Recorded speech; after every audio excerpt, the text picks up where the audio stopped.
All right, Lorenz, welcome back, man. It's a rematch for you. Any difference in preparation after having been in there with him for a little bit? Nah, same old same. And what were your takeaways from that fight? Obviously, an unfortunate ending. Can you just give me your feelings about the way that things went down that night? I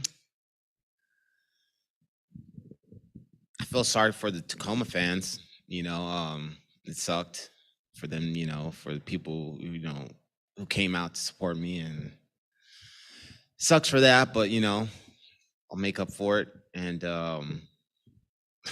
we'll see this fight. And I know after that fight, I believe you had kind of posted on social media that you were fairly unhappy with the way that kind of that whole thing played out. Is that fight is this fight personal at all at this point, just with the injury that he allegedly had? And it's not so much personal. I think as a fighter, we're always trying to find that chink, in the armor, So I think for that fight, it gave me a big insight into, what that fighter is. So, I guess that type of stuff drives me, and it's just disappointing. At the end of the day, however you call it, it was a foul. I know it was a foul when I got to see the replay. I acknowledge that. But I'm also a vet, and I've been in this game for a very long time, and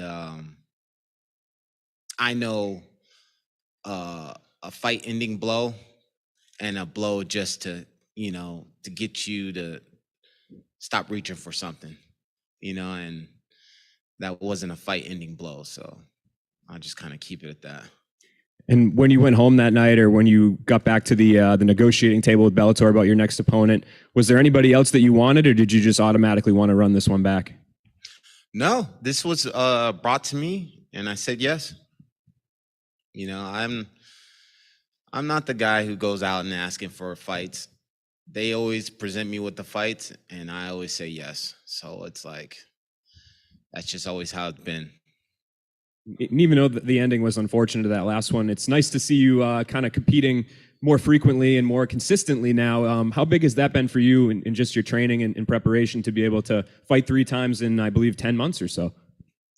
Yeah, that's my goal is, man, if I can get 3 fights a year is perfect for me. And to me, I'm the most dangerous when I'm active, so as long as you keep me active and keep me with dates in mind, that's how I look at it. I'm already looking at my next date, and we're gonna go from there. Lorenz, I know you said you don't pick fights, but was there any part of you that Hey, what's up? What's going on, man?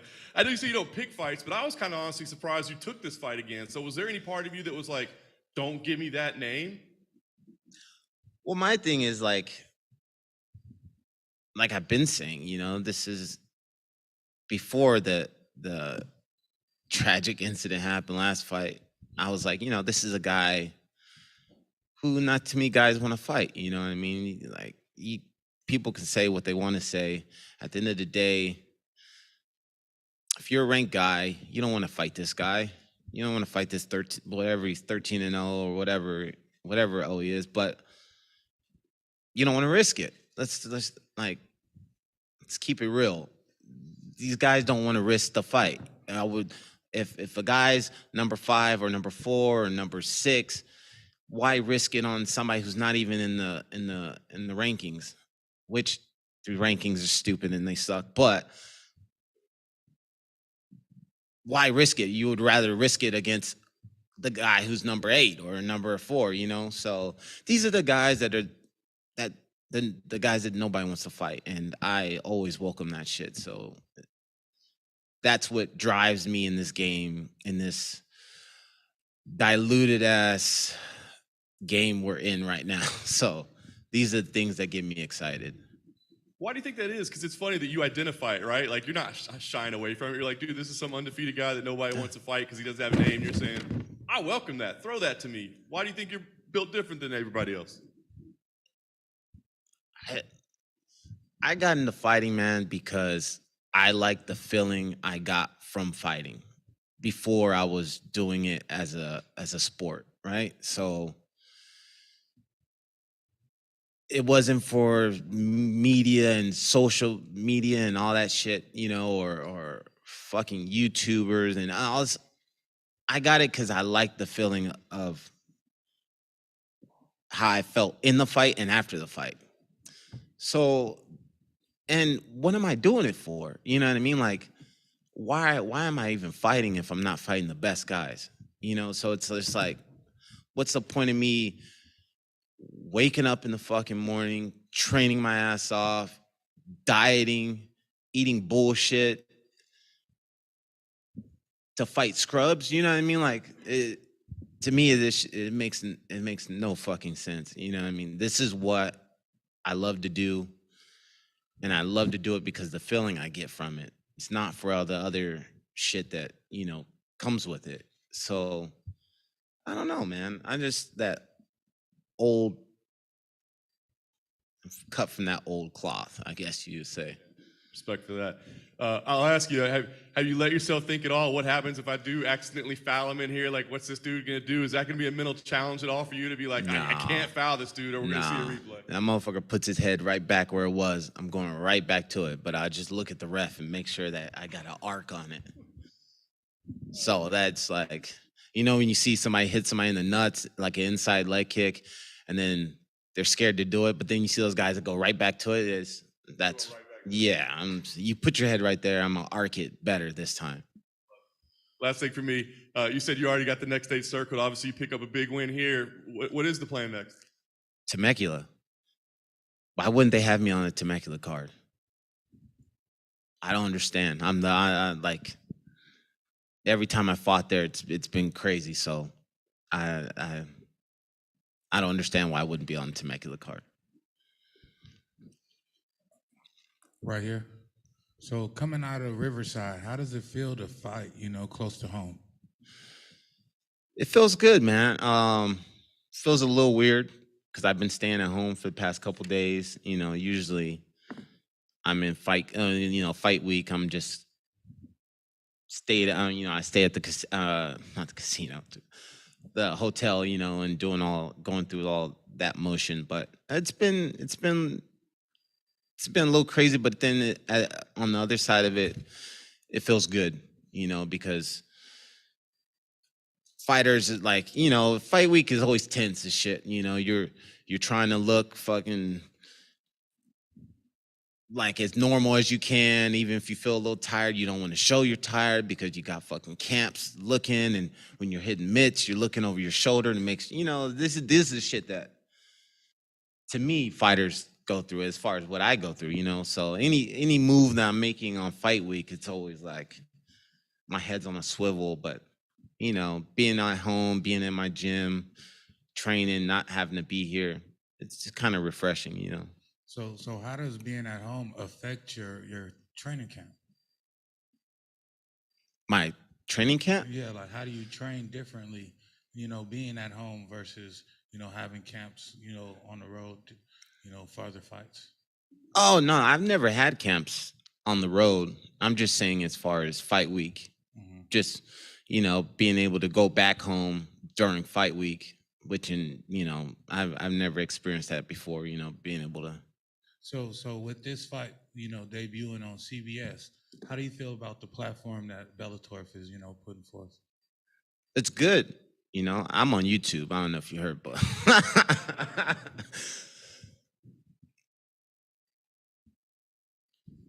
Right here, Lorenz. So with a win here, you'll be on an 8-fight win streak. Great momentum here going in early 2023. What's your perfect 2023? No, 7 fight.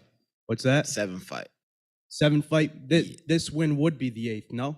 I think it's the 7th. It would have been the last fight, but it was, True, yeah, complications there. But regardless, great momentum coming into this fight. You've had some great performances in your last fights. Again, what is your perfect 2023 and for this year to really go perfectly for you? What do you expect, and where do you want to be, towards the end of the year? Um, for me, it's like 3 fights, man. We're already here in February. I get this fight, get another fight, get one more fight, and that's good. It's good for me. You know, at the end of the day, man, I don't talk. I just fucking lower my head, strap on my boots, and just go to work. You know, I don't need to talk about anything, you know what I mean? So I just keep piling them up. And we're at shit. No. Yeah, 7. No. Yeah, 7-0. Sorry, 7-0. I don't know. See, that's what I'm talking about. I don't even fucking know the streak, but I just know I just been piling them up. Lorenz right here. Is this Lorenz Larkin or is this the alter ego? Nah, this is Lorenz Larkin. All right. You talking about boss hog. You'll know when you get boss hog. Got it. With that being said, no boss hog here. So, I mean, riding a 6-0 fight win streak, fought on the biggest promotions that they already had, fought on cards already with the legends. I feel like your fighting style kind of caters to the crowd here, being that we're going to see one of the deadliest strikers in Fedor. How do you feel about that? I feel like you're pretty accurate, my man. No, you know that I think that's always been my style and what's kind of got me to the point where, you know, fight fans like to see me fight. You know, I just go in there and not scared to try some and just, I guess just my style in general is just pretty flashy and people like to watch it. So, you know, it's good. It's always great to, you know, share the same cage as, you know, these guys who really put in a lot of work for the sport, you know, over the years. And, you know, it just kind of remind you, you know, of the hard work you put in to be in this type of situation. So, you know, I'm always, you know, grateful for things like that and, you know, see these type of fights and be a part of these type of cards. So, you know, it's good. And last one for me. You said you were adamant on this after your last fight. You kept saying he had nothing for me. He had nothing for me. When he was on top of me, trust me, he had nothing for me. What are you going to do in this fight to exploit that? My plan is the same thing I was going to do last fight. You know, it just didn't get there. So, you know, we'll see. I mean, all I can do is hope that he's had the best camp that he's had, you know, and comes in there 100%. And only time will tell. What's up, Lorenz? Lorenz. You got it. Over here. Just want to get back to your preparation a little bit. You know, being from Riverside and being so close to home, having CBS be the broadcast for this. Did it feel different in the gym? And YouTube. Yes. Sorry. Yeah. So, was there any extra energy in the gym among your training partners that they're going to be close to the experience this time too? Any different experience? Well, like just the energy in the gym. Did it feel like your training partners brought a little extra, or there was some extra buzz or excitement around the fight? No, man. Camp is camp. You know, if I'm fighting in the backyard to Madison Square Garden, you know, camp is camp. I'm always pushing myself. My training partners are always pushing me because if they're not, I get in their ass and make them push me, you know. So it's like there's no difference, you know. CBS is a great network, but they don't, you know, that doesn't drive me to push harder, you know. It just embedded in the type of coaching I got and my mentality about everything, you know. So it could have been this or somewhere else, you know. It's going to be the same type of camp and the same type of grind. Another thing I wanted to ask you, you've been, I want to say about 14, 15 years deep into your professional career, and you've always been sort of an even-keeled person and avoided a lot of the foolishness. What is the approach that you've taken that entire time to maintain the stability in your mind throughout something as crazy as mixed martial arts? You want the honest truth? Absolutely. All right. Well, for me, and it's always how I've been. After I fight, I distance myself from MMA completely. I don't want to talk about MMA. I've done it for years now. You know, like when I'm training, but when outside training, I don't want nothing to do with MMA. Nothing to do with the sport. And I guess in a sense, for me, it allows me to miss it. And so, you know what I mean? So it kind of, I'm not the fighter who's like fully indulged in MMA.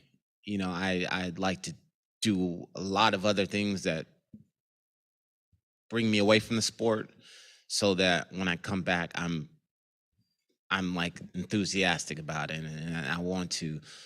But it's like over the years and years, it's starting to get harder and harder because the bullshit, you know, that this combat sports is becoming, you know. So it's like, but I still got it, you know. So I still got it in me, but it's just I distance myself and I try not to look at fucking Instagram shorts and all that type of stuff.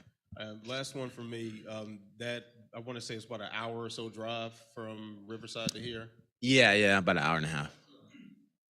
Oh, yeah. Here, Yeah, leaving is totally different. Yeah, of course. Yeah. Of course. So, can you just walk us through that? What's that car ride like? I mean, normally you just come down from the hotel room and meet media folks or do stare downs and whatnot. What's it like, that drive? Are you playing music? What are you listening to? What's going through your brain as you're making that ride down the highway?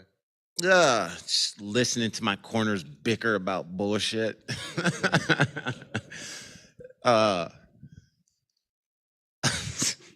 Yeah, I'll put his ass on blast.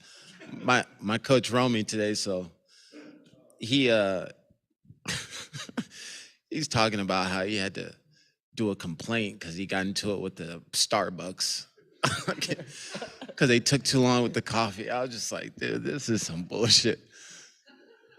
So yeah, that's the type of shit I'm dealing with.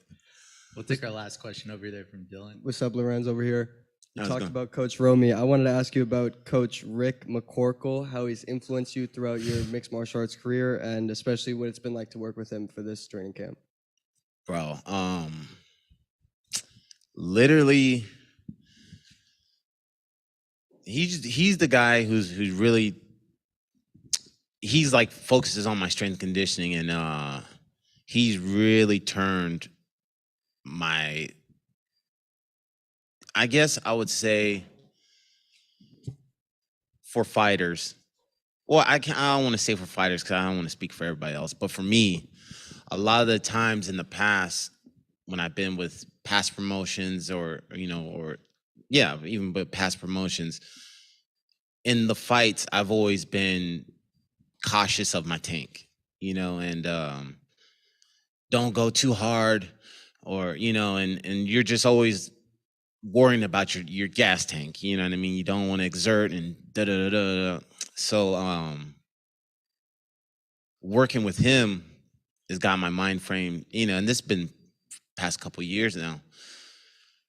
It doesn't matter how the fucking fight goes. You know what I mean? How I look at fights now is totally different how I look at fights back then. It's I look at it like, if this guy comes out and does this, it doesn't matter. I can go balls to the wall, 15 minutes. Doesn't matter. If you want to coast it, I can coast it. But if you turn it up, I can turn it up and I won't stop. So he's gave me a whole different just outlook and confidence in my strength and conditioning to where it's at now. So he's done a lot. Cool.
Testing. All right. Cool. Jaylon right here in front. How's it going? Big fight feel, big CBS show. I know you're on the prelims, but it's still got that kind of buzz about it. Does this feel like the biggest fight of your career to date? No, the biggest fight will be when I fight for the belt, but it's another fight. And I'm just channeled in, dialed in, ready to go, ready to rock. I'm tired of thinking about Jornel and thinking about him for the last 5-6 months. And I like guys that keep me up at night. So after this, the next guy will keep me up, and the next guy will keep me up, and we'll keep going. You guys were booked to fight back in November, I believe, and obviously that fight fell through. What happened there? Was it an injury or just something came up? Just pre-existing injury, and it happens. I really blame the doctor, though. I mean, I've fought plenty of times since then, so it is what it is.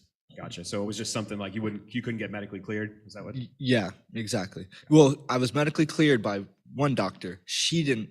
The doctor didn't want to medically clear me. So I think it was more the doctor's, however you want to say that, doctor's problem. Gotcha. Well, you said Jornel keeps you up at night, so I'm assuming you were happy that Bellator kind of preserved this matchup. Why do you like it so much? I don't know. Bellator wants me to fight him. I'm gonna fight him. So at the end of this, I'm gonna keep going, and keep fighting, keep winning. It doesn't really matter who I fight. I just love to fight, and I love guys. All my opponents keep me up at night ever since I started fighting. So it doesn't matter if it's Jornel or Stotts or Pettis. It doesn't matter. They're all gonna keep me up at night, and that's it. It is what it is. It seemed like for a while Bellator was kind of taking the long road with some prospects. They would really build you guys up, and then you would take that step up. But now it seems like they're kind of pairing some of you guys off, right? He's got a little bit of hype. You do as well. Do you like that as a fighter, to be able to compete against another guy that's kind of on the come up like that? Absolutely. I believe after this, we're going to do, after I win, it'll be a Bates versus Lugo 2 down the road. Great. Thanks, man. Thank you. Right here. So coming out of Long Beach, are you still training with Antonio McKee? Yes, sir. AJ, Joey Davis, Slice, Antonio himself. He's still in the gym whooping our asses. Excuse my language. So how does it feel to have a strong team behind you like that? Man, it's God sent. That's it. It's God sent. So, this is a hometown fight for you right here, coming out of Long Beach, fight in Los Angeles. Are you going to have your family there? How are you feeling about the hometown crowd? Yeah, I got like 50 people showing up, maybe more, because I'm not looking online, but myself, I got about 50 people showing up. So that's cool. A lot of my family's from like Linwood, Inglewood, stuff like that. And yeah, I can't wait. So what do you see happening this year as far as your career? Whatever Bellator wants to happen. I'm going to just keep winning. And this time I'm going to do it in dominant fashion. My last 2 fights, I was unfocused, and that's my fault. And I've been focused. I've been really focused. So we'll see the results. So if you had to describe your mind state going into the fight with one word, what would that word be? Execute. Thank you. You're welcome. Hey, Jaylon, right over here. All right, so you're riding a 6-0 win streak right now. First time ever opening up the card to where you're actually going to be an underdog on the card, and a big one at that, a 3-1 favorite. You got any messages for the odds makers out there? Thank you, guys. Finally, my people can make some money. Like to hear that. Another thing about it. So now you're over at Team Body Camp and everything. Can you tell me some of the differences between that camp and your prior camp that you were coming with at ATT? I mean, ATT, they really just had Ricky. I was just training with Ricky Simone. That was it. And Ricky Simone's, he's in UFC. He's doing great or whatever. But that's all I really had to train with. All the other guys I was like running through. So coming to Body Shop, it was a lot. It was life-changing because not only did I get my skills better, but my mindset, my spirit is a lot better. So that's really what it was. It's more than just a gym. It's really a family. And for the people out there, a lot of fighters probably haven't been able to see you fight in person because a lot of times you were fighting during this COVID era. Now you're going to be fighting with a big crowd in your hometown. How does this compare to some of those big high school fights that you used to have with the big crowd too? I love it. I love it, especially when the odds are stacked against me. I don't mind being the underdog. Put me as the underdog every fight. I will come out on top, and I guarantee you that. What's up, Jaylon? I'm sure you watched Jornel's last performance, his first ever professional defeat at the hands of Danny Sabatello. Did Sabatello provide the blueprint on how to defeat Lugo, or are you not paying much attention to that fight in preparation for this one? Yeah, I definitely think he showed some things that Lugo lacked, but I don't think it was a blueprint because he didn't finish him. I'm coming to finish him, and when I finish him, that'll be the blueprint. Understood. And I'm sure you saw you're fighting in front of a bunch of legends, Chuck Liddell, Randy Couture, a bunch of other guys. Does that provide a little bit of added excitement to the mix? No, honestly. I mean, that's awesome, but in Vegas, when I was training in Vegas, like, I mean, I was training with Forrest Griffin and Frank Mir. Like, legends are cool, but at the end of the day, one thing I realized too is they're still people, and that's awesome, but just like with everyone, we're all humans still. Mm-hmm. So that's cool, but the pressure doesn't add up. It's not like, yeah. Thank you, man.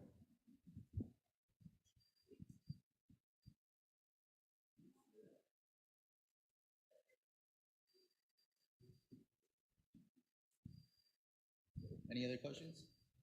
Okay. All right, thanks. Appreciate it, Jim. Thank you.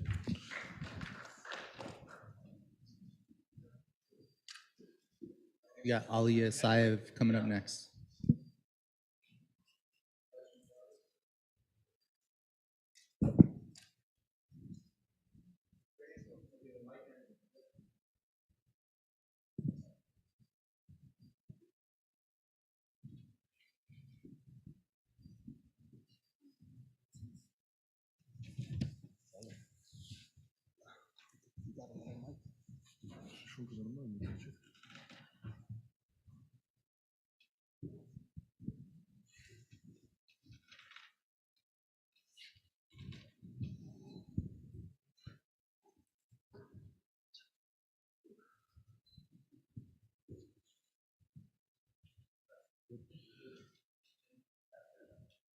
All right.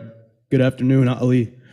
So this first Bellator fight, first time being, anywhere where you are representing Bellator and fighting under the Bellator lights. What can you say about this opportunity, and how do you plan to go forth with this? Is Bellator possibly somewhere you would like to fight in the future and have a contract?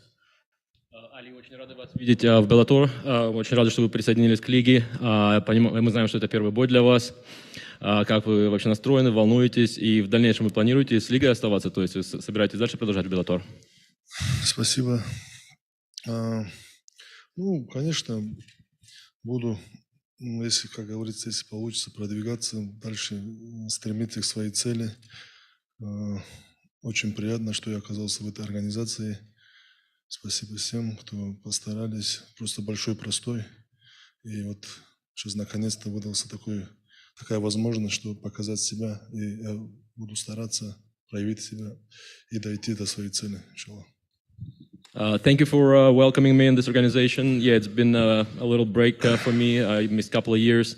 It's a great opportunity. It's a big organization. I'm very excited. I want to definitely prove myself, and giving the opportunity and everything plays out, I would like to stay with the league and show myself, show what I have. Can you maybe just talk about how challenging the last 3+ years have been? I mean, all these opportunities falling through, not being able to compete, how difficult it's been? Можете немножко про последние 3 года рассказать? То есть, да, у вас несколько вариантов провалились, не получились варианты. То есть на вас это как-то отразилось? Насколько вас это расстроило, может быть, или наоборот мотивировало?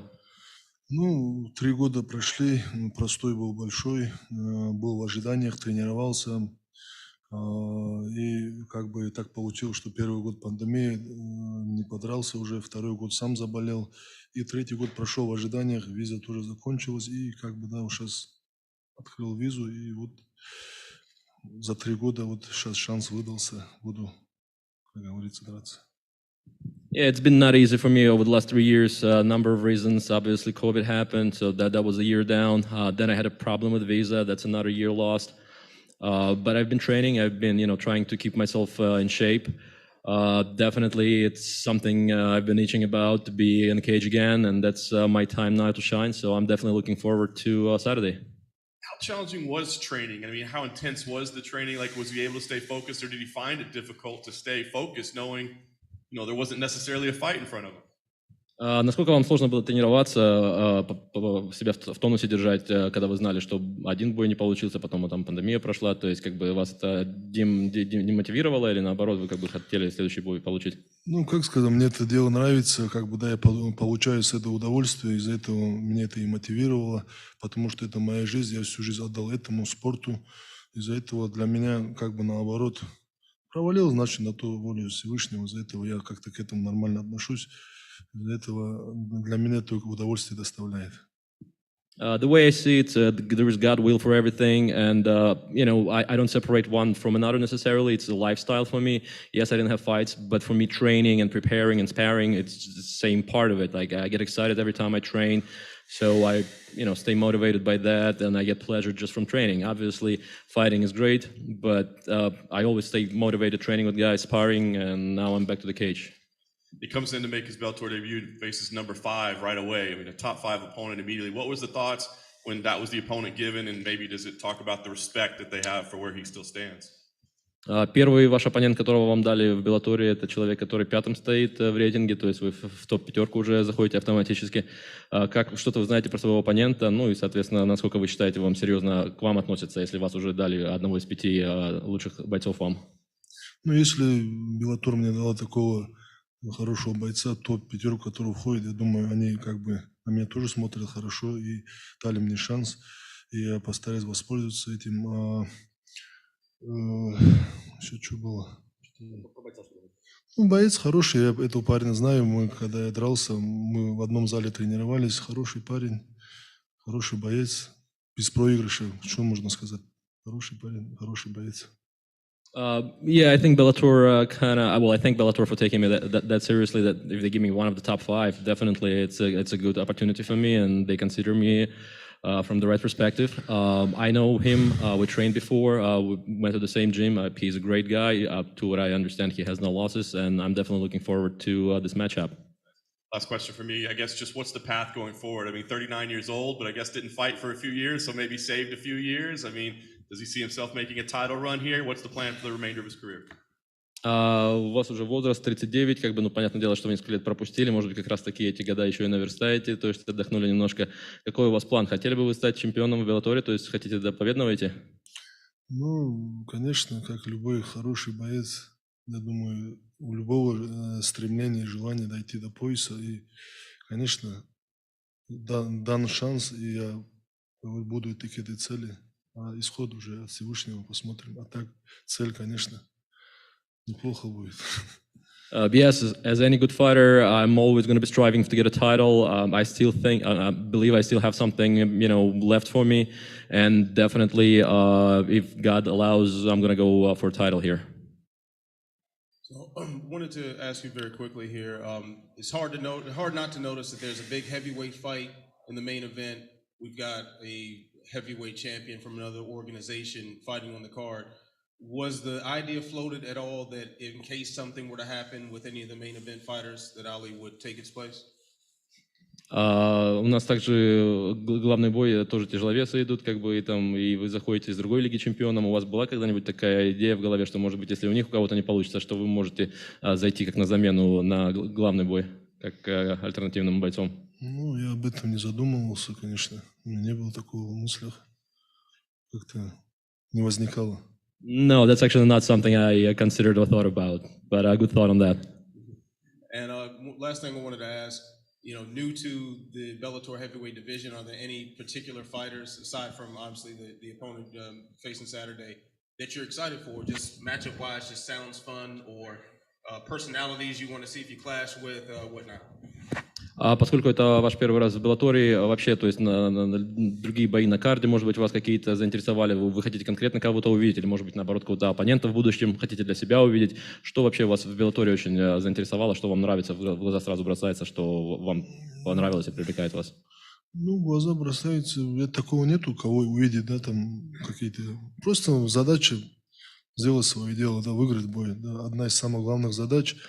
А так дальше, пока самый основной впереди ждет меня, свое дело сделаю, дальше видно будет. А сейчас на данный момент как бы нету такого, как бы, кто-то, что-то. I'm not that starstruck myself to be excited about seeing somebody else on the card. For now, I'm focused on my fight. There is a goal, there is a mission, and I need to pass that level first, and then we'll see what the league has to offer and like what other things going on around. Up here. Thanks for being here. You're still relatively new to MMA, despite nearly being 40 now and have had a long career just in combat sports in your life. But I'm curious, do you wish you got into MMA sooner? Вы уже в ММА как бы, относительно недолго, с одной стороны, но с другой стороны, как бы вы тоже уже не молодой боец. У вас когда-либо было сожаление о том, что вы не начали раньше профессионально заниматься, то есть в более раннем возрасте?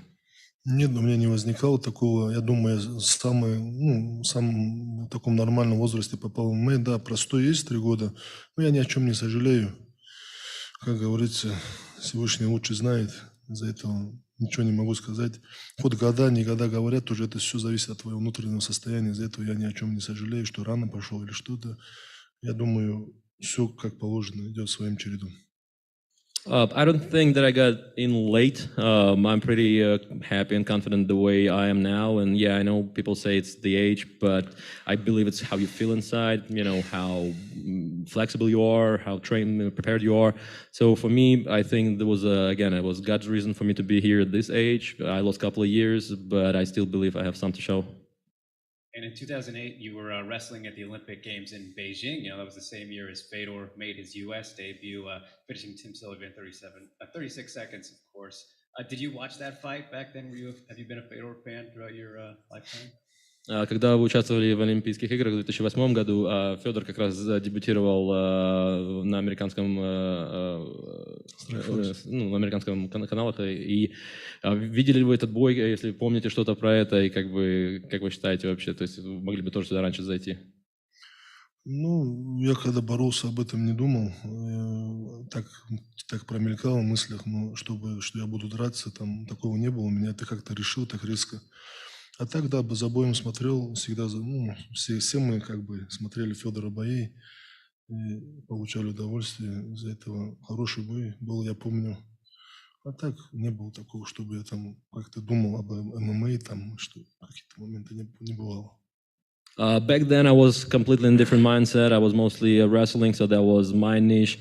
Obviously, everybody knew about Fedor. Everybody was watching his fights, getting certain inspiration from him.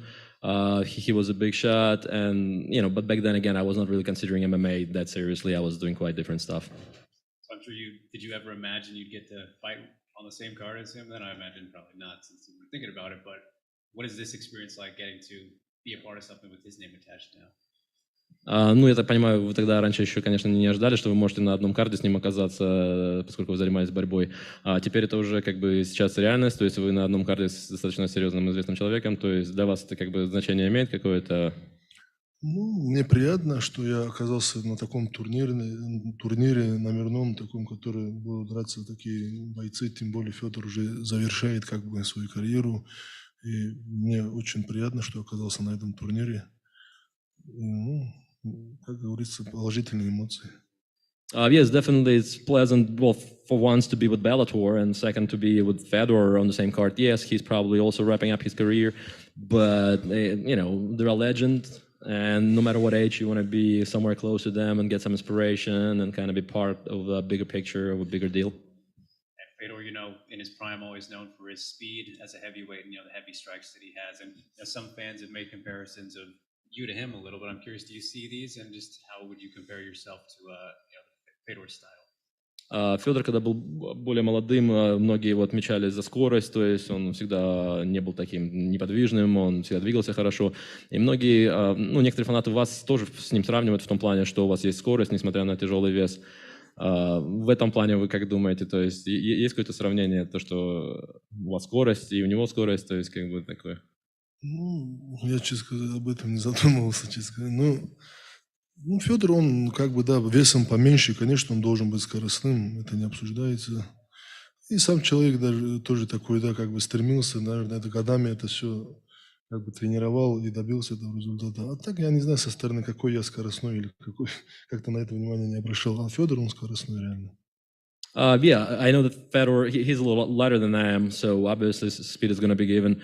I know that he, was always with good speed, same time heavy punches. I never thought about myself being compared to him in any way, so thanks for the compliment. But I just doing my job. I don't really compare myself to others, and then where things go, where the road leads, that's we're going to find ourselves there.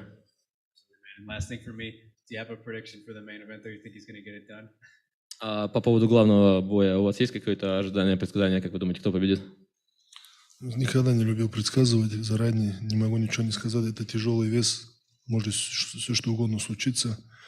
Я думаю, даже когда Федор дрался с Бейдером, может, даже не ожидал такого, но это тяжи, никто не отменял ничего. Ну, как говорится, выиграет сильнейший, кто лучше готовился, кто был лучше готов, мотивирован психологически. Overall, I don't like giving predictions because you might say something and then it's going to turn out the other way. Plus, it's heavyweight. It's really anything can go, either way. I believe whoever the strongest, whoever has the best camp and preparation, they're going to win. So we'll see the outcome. I'm not going to give any predictions. Right over here. Ali, welcome to California. Thank you. How you doing? Good. Добро пожаловать в Калифорнию. Как вы себя чувствуете? Все хорошо, спасибо. Everything is Чувствую fine. себя очень хорошо. Thank you. I feel great. All right. So a lot of fighters would dream to be in that position that you're in. After winning $1 million, a lot of fighters would love to fight for $1 million and win a tournament like that. Would you trade that for a Bellator heavyweight championship belt? У вас уже есть успех в PFL, вы заработали $1 миллион, то есть многие к этому стремятся. Сейчас, заходя в Bellator, вы готовы променять, допустим, если вы $1 миллион там заработаете, или поменять на пояс Bellator?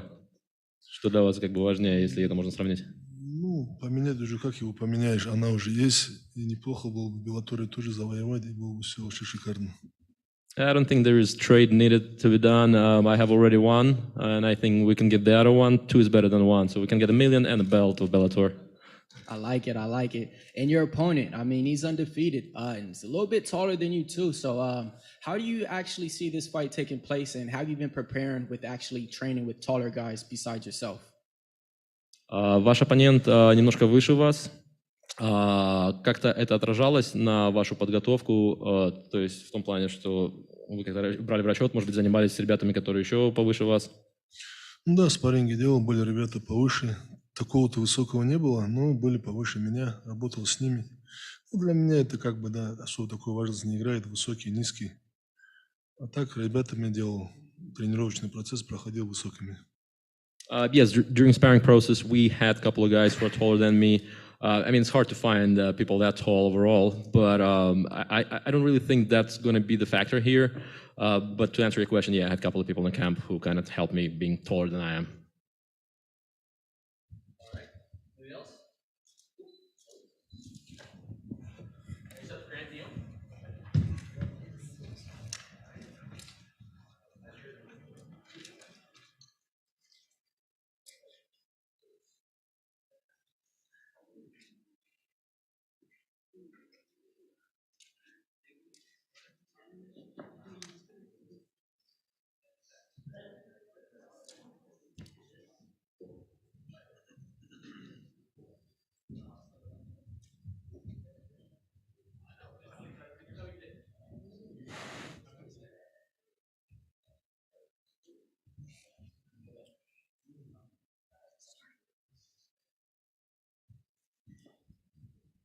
Grant, I think we're about 10 months at this point since your last appearance. I guess the time away, was it necessary, needed, wanted, or have you been frustrated and sitting around waiting to get booked?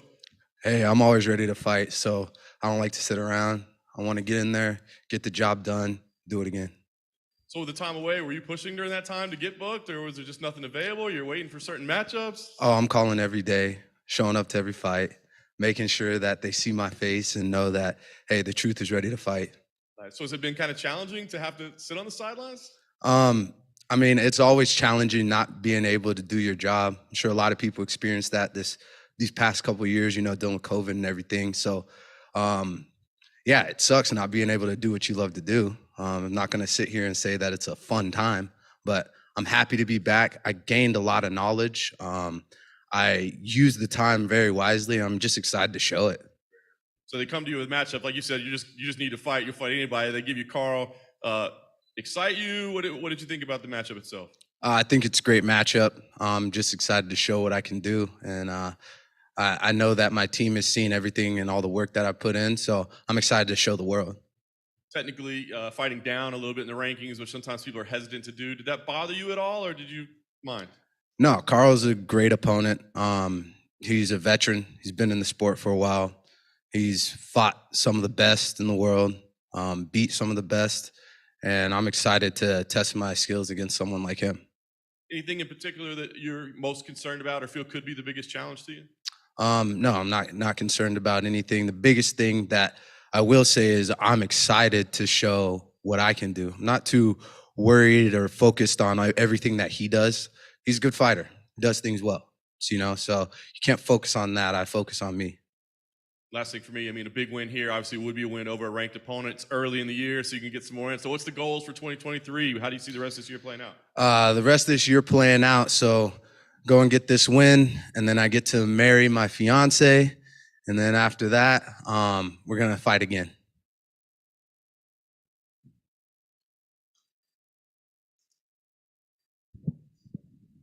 Right here. Hey, how's it going, Grant? How's your day going? Going well. How about yourself? Doing awesome. Can't complain. Tell me a little bit about Genesis Training Academy. Hey, Genesis Training Academy, it's an awesome gym. The energy there is unbelievable. My teammates are absolutely amazing, and it's all brought to you by Coach Jacob Ramos, and he's the best in the game, been doing it forever. Legend in the sport, and it's just an honor to be included a part of what he's built. And man, it makes me happy, and it makes me smile to even put myself in the room with someone like him. I mean, he's worked with all the best, and he's been at the top. And for me to be one of the guys that he's really chosen to take under his wing, it means the world. So you're pretty much like the protege, you'd say, right? I would love to say I'm a protege, which would be, it's just awesome to have a sensei like Coach Jacob Ramos. So that's a really big honor, and I don't take that lightly. All right, and then one other thing, man. Bigger they are, the harder they fall. Tell me why size doesn't matter in MMA. Well, I mean, if you love martial arts, which I'm sure all of you in this room do, we all know that martial arts is exactly that. It's an art form. And when you're painting a picture, if you force the brush in any way and it doesn't go and exude what you want to make in a picture, and you just force it, it's never going to look good. But the true artist can flow. The true artist can do everything possible to bring you something beautiful. And so it doesn't matter how strong somebody is, doesn't matter how big they are, what they have. It's about expressing themselves in the best art form possible. And that's what I intend to do when I'm in the cage. Speaking about painting a picture and art, how do you envision this fight going down this Saturday? I envision this fight going down in a way that I can show the world what Neal is capable of. That's it. Everybody in my gym, everybody in my community, they know what I'm capable of doing. And now I'm just excited to show everybody. Last one from me. What do you think about this? Why leave it to the judge if you could finish in 15 minutes? Hey, I don't think anybody that gets in there at this level is looking to leave it to the judge. This is a tough sport. Everybody's good. So it's not about leaving it to the judge. It's about working for a finish at every moment. Sometimes it doesn't happen. I mean, everybody's good. Some people got hard heads, Some people just don't tap. But you know what? You go out there and you go and try to finish, and that's the biggest thing that you can do. And that's every fight. I go for the finish. Over here. How you doing, Grant? Doing well. How about yourself? All right. So 2-time high school wrestling champion. Are you gonna lean into your wrestling going into the fight? I'll lean whatever gets me the win. You know, I'm a competitor, so if the wrestling gets me the win, that's where we're gonna lean. If the striking is absolutely amazing and feels amazing, that's where I'm gonna lean. So wherever the fight takes me, it's not about whether I impose this or that. It's just imposing my will completely. So if the wrestling works, then we'll use that. If striking works, we'll use that. So without that signature knockout in your career, is that what you're looking to gain going into the fight? Hey, I'm always looking for a signature knockout. You know, that's never beside me. And, you know I got these hands, and I'm going to show people. Mr. Grant Neal over here. With a win here this weekend, you think a potential title shot may be on the line? Do you think this might be a #1 contenders match for the light heavyweight championship? Mr. Dylan Brush, what a great question. Yeah, I believe so. I mean, we both are extreme competitors. I believe we're us two, Karl and I myself, are the best in the sport. And the ultimate goal is to compete for that world title. And I think definitely, especially in this weight class, the way it's moving, this is one of the contender fights in this weight class.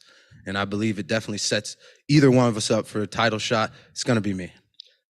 I know you're fully focused on the bout ahead this week, and I don't want you to be too much of a matchmaker, but say they come to you with Yoel Romero. They were going to do Nemkov versus Romero for this weekend. It fell through.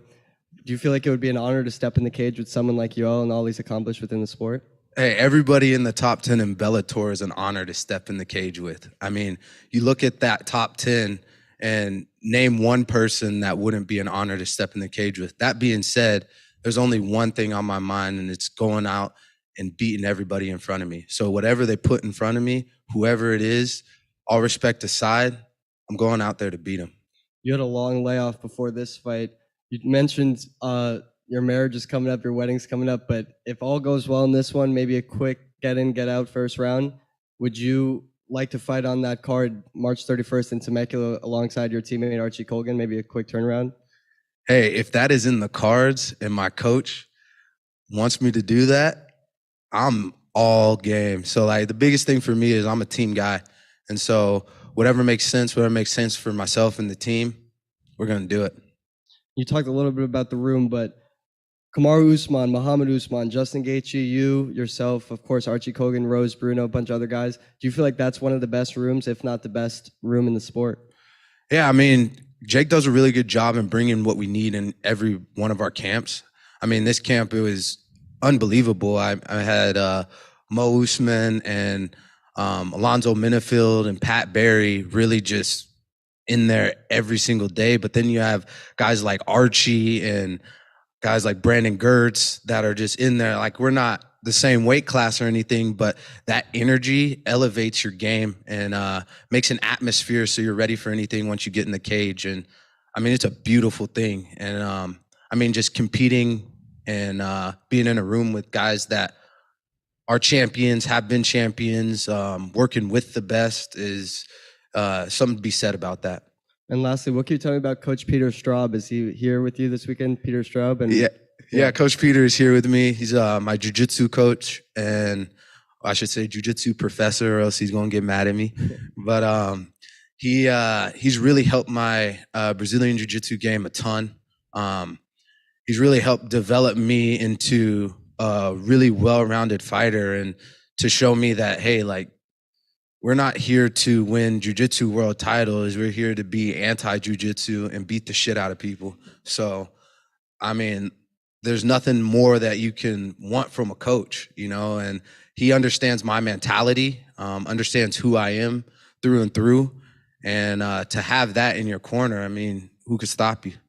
Appreciate it, man. Good luck. Thank you so much, Dylan. Always a pleasure. Thank you. Hey,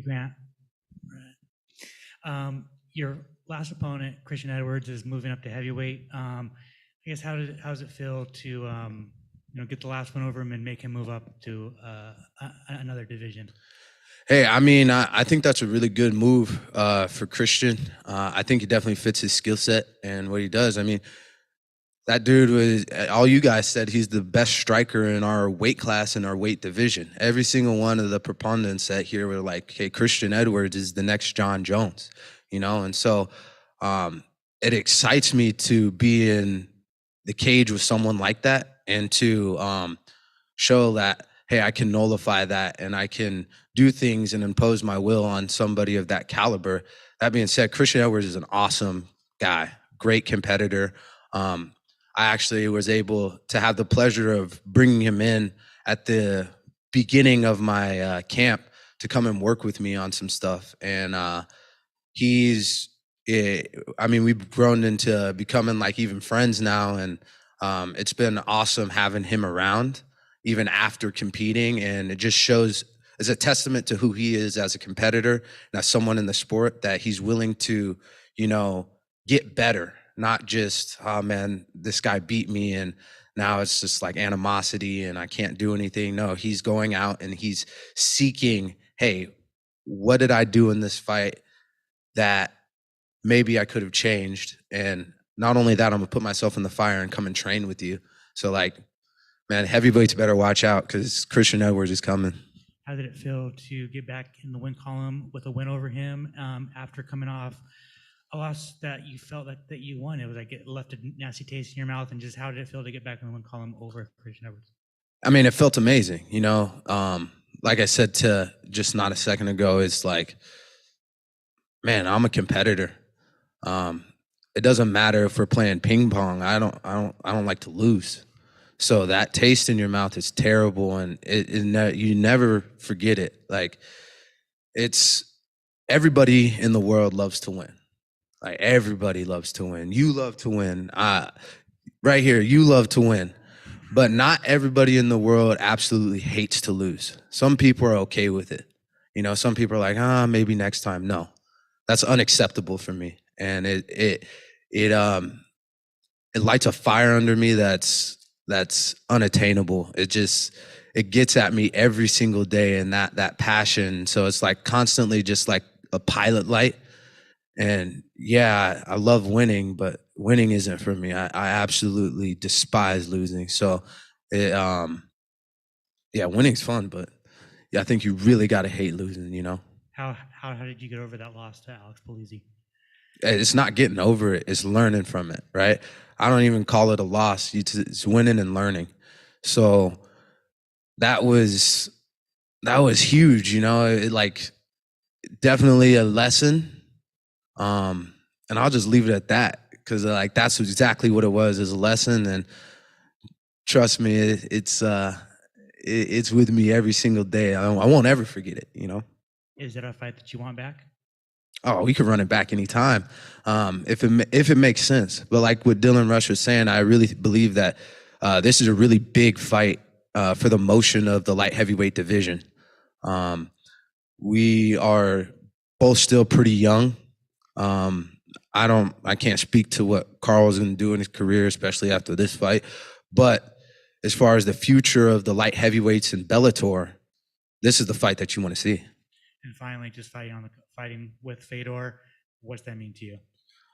I mean, it's unbelievable to be on a card with Fedor Emelianenko and Ryan Bader, and man, it's all these guys I grew up watching. And I was talking to my coach the other day, just the presence of Fedor is pretty awesome. I mean, I'm getting coffee with this guy. I'm like, man, I've watched you since I was like 10 years old. You know, it's really amazing feeling. And it really helps me get into that mindset. Like this is here. This is me. I am this. I'm supposed to be here. And I just love that. Hi, Grant. Right over here. So you've competed high-level football, high-level wrestling, high-level mixed martial arts. Which sport has been the toughest on you physically? Wrestling. Wrestling by far, I would say. Well, football is the toughest as far as on your body, like just physical ailments. I mean, you got guys running 25 miles an hour that are like 215 pounds. You got 300-pounders running 20 miles an hour. You know, it's like, that's hard on your body. mentally and physically, wrestling is just grueling. It is the toughest thing that anybody can put themselves through and make it through. I get a lot of questions about wrestling, and I always tell people that I hate it. And it's not that I hate the sport or hate what I got out of it. It's that I really, truly believe that if you were any good at wrestling, you had to do some things you really didn't like to do. Guys that said that they really love wrestling and it's so amazing probably weren't very good at it. How would you compare the pressure of competing in the three? Which one do you feel your heart pounding the most when the lights come on? I would say definitely, wrestling and MMA definitely get your heart pounding because it's just you and another person in that competitive bout, imposing your will on somebody else. So, I mean, it's very similar, but like a wrestling match in high school is totally different than an MMA fight in an arena. That being said, winning a state championship or winning a state semifinals against someone who now is a bronze medalist in the Olympics, and walking out for that one in the Pepsi Center, that gets your heart going too, you know. But hey, like MMA by far is there's nothing like it. There's nothing like that experience. It's modern day gladiator stuff, and it's what I was born to do. So, and to that question, now that I kind of talked you through it, MMA. And the last thing for me, you did just say you were getting married soon. Is the date set? Yeah, the date is set. I'm getting married in June. My fiance is gonna be in attendance. I'm super excited to have someone that is unbelievably supportive of what I do, and unbelievably supportive of my dream. And so, like, I really believe that a relationship is a partnership, and she's an unbelievable partner, an unbelievable friend, unbelievable spiritual leader in my life. And she has just these qualities that are unattainable. And I just can't, I just work every day to be a better man for her. And this is why I do it, who I do it for, and why I do it. We're gonna build a family together, and it's just unbelievable to have someone that is like that in your life, you know. And I think everybody really strives to have, whether it's a lover's relationship or whether it's family, whatever it may be, but someone that's unconditionally loving and supportive of you. It's a really beautiful thing, and it's awesome to have that, and we get to celebrate it with the culmination of a wedding in June. And has the wedding plans, has that affected anything in camp, or was it like a good distraction, or you not far along in that process yet? Oh, yeah, she's an amazing planner. So that's the cool thing. She's a part of the sport, so she understands what it takes and sacrifices that have to be made. And nothing has been taken away from what I do here in my game and in the fight. So I mean, she's awesome. So I mean, she's got everything all planned out, and you know, I'm there to be supportive, good husband.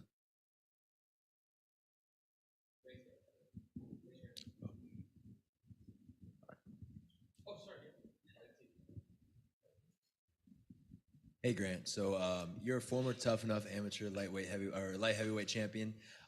You went undefeated in amateurs. I want to know, Tough Enough is considered one of the top amateur promotions in the world. How did that do to prepare you for your pro career? I mean, it prepared me very well. I fought in the main event of Tough Enough for one of my title fights, and it was the Pack the Mac. So still, I think that might have been one of the biggest crowds I've ever fought in front of. And I got to do that as an amateur. So it definitely prepared me for the moment. And also the caliber of opponents that I fought in there. I mean, some of the guys I fought in there were tougher than the guys that I fought early in my professional career. So I really believe that, hey, if you're an up and comer and you're fighting local shows and you have an opportunity to fight for a promotion like Tough Enough, I think it definitely will bid well to what you want to do in your future career. Yeah, I work for a few amateur promotions in San Diego, so I want to ask, what is the best advice you could give to any amateur fighters right now? If you don't love this, get the hell away from the sport. There's a lot easier ways to make money. But if you do love this, make sure that you surround yourself with people that are 100% for you and not for what they perceive the sport to be. It's really important to have guys that have been in the sport, some really good mentors, and to just be in tune with everything around you. It goes fast, but don't rush it. I think it's really, really important to test yourself, especially at the amateur level, to prepare yourself. And Coach Jake has been around the sport forever, so he really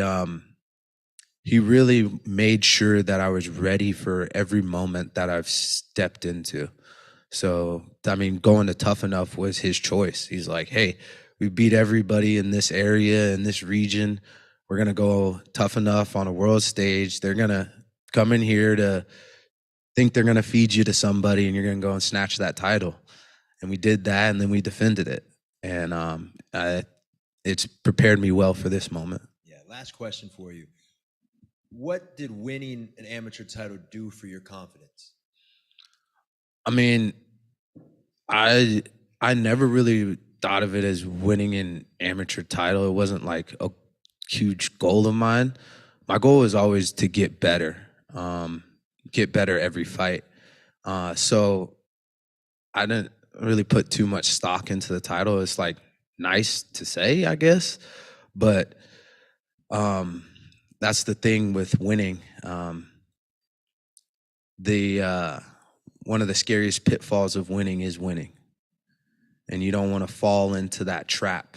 And I've been very fortunate to have people and mentors around me to allow me to avoid those pitfalls. Awesome. Thank you, guys.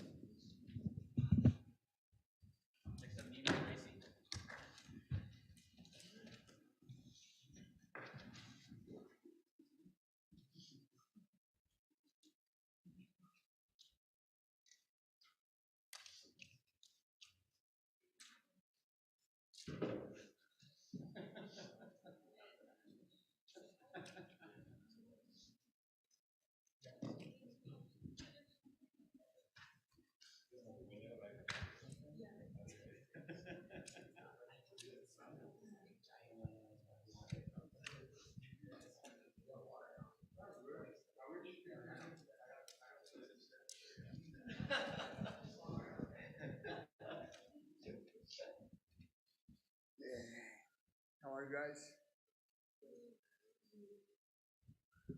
Neiman, I know it's been kind of a frustrating run lately in terms of results, right? I mean, fighting the absolute best in the world, but not getting the results you want. What's it been like for you kind of mentally to get through this stretch? Things are not going as planned, but when they don't go as planned, we got to make them work. So I'm here to turn the tables and get back to in line, you know? So the best thing in life is to overcome bad situations, you know? And that's what I live for. And I'm happy to be here in this situation, and I'm happy to overcome it and be a better fighter. What do you do in terms of evaluating, like, do you think, like, what am I doing wrong, or what do I need to change, or is it my approach in there? Like, how do you figure out what it is to fix? There is a lot of things, you know, like, of course, you evaluate what you're doing wrong, but you also try to evaluate how you're doing mentally. You try to evaluate how you do it physically, of course. It's three aspects: the mental aspect, the physical aspect, and the and the fighting itself, you know. So those three things gotta be in line for you to be winning fights. I've been there before. I won 9 fights straight, and I plan to doing the same again, you know. So you start getting everything ready and adjusted, and you've got all those things evaluated, and then your opponent changes a few weeks out, right? Yeah, Was there any hesitation to say yes or frustration with that? No, to tell you the truth, I was training and then I received the message saying, hey, you're fighting this guy now. So I don't choose anything, you know. The message just said, oh, the other guy got hurt, now you're fighting this guy. I said, okay. It doesn't change much because in these days, some of the fighters, they are very similar, you know. They all know some jiu-jitsu, some wrestling, and some striking. But they are not very good at anything. A couple of them are, you know. I see some of them there, the champions. If you see, they are specialists. So the specialists, in my opinion, are the most harder to deal with. And I am a specialist, and I believe that if I can put my game in the fight, I believe I am one of the best in the world in doing what I do. That's why you see so many people avoiding me to do what I like to do. Because I know if I can get the fight there, I am one of the best, if not the best in the world at what I do, you know. I like that you called yourself a specialist because there seemed to be this discussion that like, oh, the family's getting more well-rounded now. You know, now they know maybe it's almost better to not be well-rounded and to remain a specialist. No, you can be well-rounded, but you cannot forget what you're good at, I think, you know. So you should know everything. It's better to know everything and don't need it than to need something and don't know how to do it, you know. So I think that's the thing. Last thing for me, it seems like you want to start out the 9-fight win streak this weekend. What's the plan for this year? I mean, do you want to fight frequently? Is it, you know, just a couple? Like, what's the plan for you this year? The plan is to fight maybe 4 times this year, you know. So doing this one already on the beginning of the year, I asked them to be very active. So maybe another 1-3 months from now, and we go from there on. How's it going, Neiman, right here? Good. Since you're around all the Gracies, it's kind of like a secondary nature for you to be around legends. So it's only right that you're kind of fighting on this legendary card with Fedor, right? Yeah. Yes. I said this before. My family members, my uncles, they are like superheroes for me when I was growing up, you know. I remember when I dressed to Halloween, I used to dress on my gi and say that I am Royce Gracie. So I have Spider-Man eating next to me in the table, like having Hanzo and Royce. Actually, if the real Spider-Man was there, I know that Hanzo will beat him up. So I have the real heroes next to me, you know. So it's amazing. I fought in cards with Fedor before, and always have been great nights for me. And I know that this night won't be different, fighting with this legend in the same card. And last one for me. So, you know, a lot of people listen to your advice because, you know, you're one of the best grapplers out there. So for the fighters that's up and coming in, they're just trying to prioritize in one specific skill. What would be your advice for them? Of course, my advice would be to learn other skills, you know, but try not to forget what you're good at. So don't get excited learning something new and stopping to do what you already do well. You know, I think this happened to me before. You knock someone out, you want to knock them out again. You know, it's much easier to knock someone out than to take them down to the ground, hold them past their guard, get their back, squeeze their neck, you know. So just don't get excited. Keep doing your bread and butter, and just go look at Khabib. You know, we all know what he's gonna do, and he go there and does it. So I think that's the key. He knows how to box, he knows how to do other things, but he never forget his wrestling. Neiman right here. So question for you about the Brazilian fight culture. Lately we've seen fellow Brazilian fighter, Glover Teixeira hang up the gloves. What can you say about the career of Glover and the way that he made his trademark and you know, really had a great career, and also himself being Brazilian? What can you say about the connection, and ultimately if there's anything, you know, that you were able to take away from such a great high-level fighter and career? Yeah, man, it was an amazing fight. He showed amazing heart, you know. Glover was always known in Brazil as being a very tough guy, you know. And back in the day, I remember he had a lot of fights in Brazil, but he couldn't get into America because of his visa. So all the Brazilians were like, man, we got to get this guy out there. We got to get this guy out there. When he finally did, we'll see him blowing up. But I think the most beautiful part of his story, it's winning the belt at 40 years old, you know, and losing fights and winning and losing and then getting there. That's what I like to see the most with Glover, with Charles Oliveira, is guys that been through the worst in the sport. They've been knocked out. People don't want to know about them anymore, and then they start winning fights again and they win the belt. So that story of winning, losing and winning again, for me is it's great. It's pretty easy to be the guy that just go out there and wins all the time. You know, you don't have the troubles in your life to overcome. You just go like John Jones. You know, I think if you lose a couple of fights, it would be good for him. So I'm sorry, Jones, but I think you're gonna get in line more. You know, so overcoming bad situations in life, it's the number one thing for me. Neiman, right here. I guess for you, you know, is it coming into this fight mentally? Is it just solely focused on getting a win on Saturday, or do you still get motivated by like title aspirations? Is that something that's still in the back of your mind? No, the title is always in the back of my mind. Of course, I want to win this fight so bad, you know, but it's not just about winning. I like to win. I don't want to, like, if you guys watch my fights, you never seen a boring fight. I never did a boring fight. So I care about this. I care about winning, but winning well, you know. So, of course, I want to win, but I want to do a statement. So I think that's the difference in this fight. I know, obviously, you just kind of joked about John and needing to have a couple losses for you. I guess, what did you learn about yourself? What's the biggest takeaway that you've come out of from these experiences? Man, it's great. You learn a lot about yourself. You learn a lot about other people, you know, the way they treat you when you're winning and the way they treat you when you lose, you know. So you get to know a lot about yourself and other people, about life. But most important, of course, is yourself. How do you feel? You know, like, man, I know I'm not a loser, you know, like I just lost a fight. But why people are treating me this way? People that used to shake my hand are not shaking anymore, you know?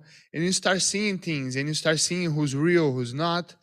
But definitely going back there after having a bad night and trying over again, it shows a lot of heart to do that, you know?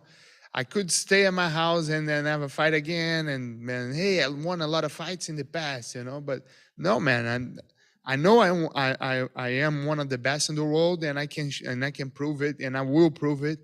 And I'm so grateful to be here again, you know. What's up, Neiman, over here? So we know Royce and Renzo are going to be in the building on Saturday night, but you told me your favorite fighter growing up was your uncle Rickson. Will Rickson be Don't here? do this, brother. Will Rickson I'm gonna be get here? beat up because of him. Also, I wanted to ask, how much of a role does visualization play in your process in your training camp preparing for this Saturday? Yeah, man, visualization is something really big and something that I always did, you know. I try to visualize everything, me going to the arena, try to visualize how it's gonna be the first belt, everything. It's really important. And the mental preparation for a fight, maybe you guys don't know this, but in my opinion, is the most important. You know, I think it's 80% mental and the rest is physical. So it's really important. So your last fight was a bit of a stand-up war. The one before that with Logan Storley, it was billed as the battle for ground supremacy. I think you guys spent 2 seconds on the ground combined. Can we expect to see you bring this fight to the mat more, maybe bring it to where you specialize? Yes, definitely. I work a lot on my wrestling for this fight. I train a lot with Benil Dariush and his coaches, Coach Marcos Mollica, and a lot of good people, Jacob Harmon. Of course, my coach, Master Rafael Cordeiro, Master Neiman Gracie. So I want to do a lot of grappling on this fight. But hey, my fight with Logan was pretty fun, right? So I think you guys like it. And I care about this, like I said before. And I don't know why you guys don't talk about this fight being one of the best fights of the year in Bellator. I think you guys forgot about it, 5-round war. I almost knocked him out. He almost knocked me out. So, yeah, but it's going to be a grappling fight. Good luck, man. Thank you. Neiman over here, I have a question for you. Have you ever sparred, because we know that Rafael trains Mike Tyson, have you ever sparred with Mike Tyson? Oh, no. I cannot take him down. What the hell am I going to do there? Be a punching bag? No way. I'll go there if I say I can't take him down, then we have a deal. But if only boxing, then there's no deal. Mike is a bad man. He doesn't know how to go easy on people. I've seen it before. There's no play sparring with him, so no way. Thank you. Neiman, right here. So, of course, we know the fight game is sort of what have you done for me lately, and obviously hasn't been the best results recently, but you have what appears to be a good mental grasp on it all. But the promotion putting you in such a prominent spot despite the losing streak, did that give you an extra boost of confidence coming in here? No, not really. Bellator has been great for me, and I think I have been great for them too. I've been fighting here for almost 8 years, so we have a pretty good relationship, So it's not like other promotions that people lose a couple fights and they worry about their job. Of course, I worry about my job. Of course, I'm worried that my pay will gonna get lower, but they've been really, really good to fighters. If you see the way that Bellator does is different, when they get legends and older fighters, they usually match them with each other, They don't try to put a young guy to beat up a legend to make the young guy be more recognizable, So I'm really comfortable with Bellator, and I'm really comfortable with my situation. Thank you, guys. Thank you so much. It was a pleasure to talking to all of you.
Hello, everybody. What's going on, man? How are you? Good. How you doing? Doing well. Good. Pretty big spot here, opening the card on CBS. Yeah, it's a big one. You fired up? Fired up. Yep. And obviously the opponent, I think, has got a lot of people fired up. You guys were tagged on social media since you came back, really, that people wanted to see this fight. Yeah. So is it nice to kind of finally return and fight a rostered guy again? Yeah, yeah, it's one of those fights, man, where like I'm excited for this, and I get it. Like when I came back, I was out for years, so I had to start. I fought some, some guys not on in the rankings, and that's all great. And but it's tough to get excited for those kind of fights. You know what I mean? No one really knows who they are. It's almost like a lose-lose situation where like you have to beat them, and if you lose to them, that's terrible. But everyone expects you to win anyways. Now this fight, when the fans in the MMA, the whole MMA scene wants to see this fight, that's exciting, and I can get amped up for that, And I know both of you are pretty fiery guys. You have intense stare downs at the weigh-ins. yeah. Your fighting styles are very aggressive, Yeah. but it seems like there's almost like this respect where you guys kind of recognize the savage that is your opponent. Is that kind of cool? Is there that kind of mutual respect? Cool. Yeah. I got respect for him. I know he's got respect for me. I can't say, like I could never. I can't look at you in the eyes and say he's not dangerous. He can't look at you and say I'm not dangerous. We're both dangerous dudes, and there's some dangerous shit's gonna happen out there, and it's probably not gonna leave the fucking first round, honestly. You know what I mean? And So like, what can you say? How can you get all fired up and talk all this shit to each other when you know that one of you is getting knocked out? You know what I mean? So we're gonna let our hands talk. We're gonna let our hands talk. And it's my understanding that you are all in on MMA for this camp. You kind of stepped away from your job and everything. Can Yeah. you talk about that decision? Yeah. I made that decision. That I was gonna take time away from my job, and it was hard. It was hard for me to make that decision. You know, I had that level of comfortability working in the union. You know, we make good money. I provide a great living for my family, and it's like, you know, do I want to just fight middle of the road guys at Mohegan Sun once or twice a year for the next couple of years, or do I want to try to make a title run? And I said, you know, I don't want to look back at this. I don't want to look back at myself when I'm, you know, 50 years old and say, man, you were still in your physical prime and you just didn't go for it. I don't ever want that. I don't want to have any of those regrets. So now that I'm giving this everything I got, right? I'm fully committed to this, training more than I've ever trained in my whole life, in better shape than I've ever been in. And and this is what it is. Whatever happens, if I get the belt, I get the belt. If I don't, I don't. But I can lay my head down at night and say, I went for it. I went for it. You know, man. And just one more thing about the CBS. Yeah. I know your story was something that you shared, your backstory, your time away from MMA to try to raise awareness. And obviously now you're going to be on a pretty large television station. How nice is that to be able to kind of use an even bigger platform now? Yeah, it's great, man. It's great. And, you know, and I really do feel compelled to, you know, to use this platform that I have to help people, you know, because it's a real problem, man. We don't have to get into it now. Everyone knows how real it is. Everyone's been affected by it. You know, if you haven't been affected by it, you personally, then you know someone who's been affected by it. Everybody does. Everybody in this room knows somebody that's been affected by that opioid epidemic, man, you know? And it had its hooks in me as bad as it's had its hooks in anybody, you know? And now I get to show the world that, hey, listen, man, like, you can put that shit down. You know, you can get right with yourself, get right with your family, get right with whoever you got to get right with God, and you can come back and you can change your life, man. You know, and I'm that example because it doesn't get worse than when I was. It doesn't get any worse. I was bottom of the barrel. Yep, for sure. What's up, Brennan over here? Oh. One of the loudest environments I've been in the last year was last June. Your return to the Mohegan Sun when you were walking out, the crowd went crazy. Yeah. Do you still expect to be a fan favorite out here in California? I do. Honestly, I do. I have a pretty solid California following as well. You know, with MMA being a lot more popular out here, and especially when I was spending a lot of time in Huntington Beach, you know, I'm you know, big in this. I surf a lot too, you know, and I used to actually get, you know, one time I had someone paddle up to me out in the lineup, you know, yo, B, we saw your, I had a knockout on SportsCenter top 10. It was like, it's number 1. It's no big deal. No big deal, brother.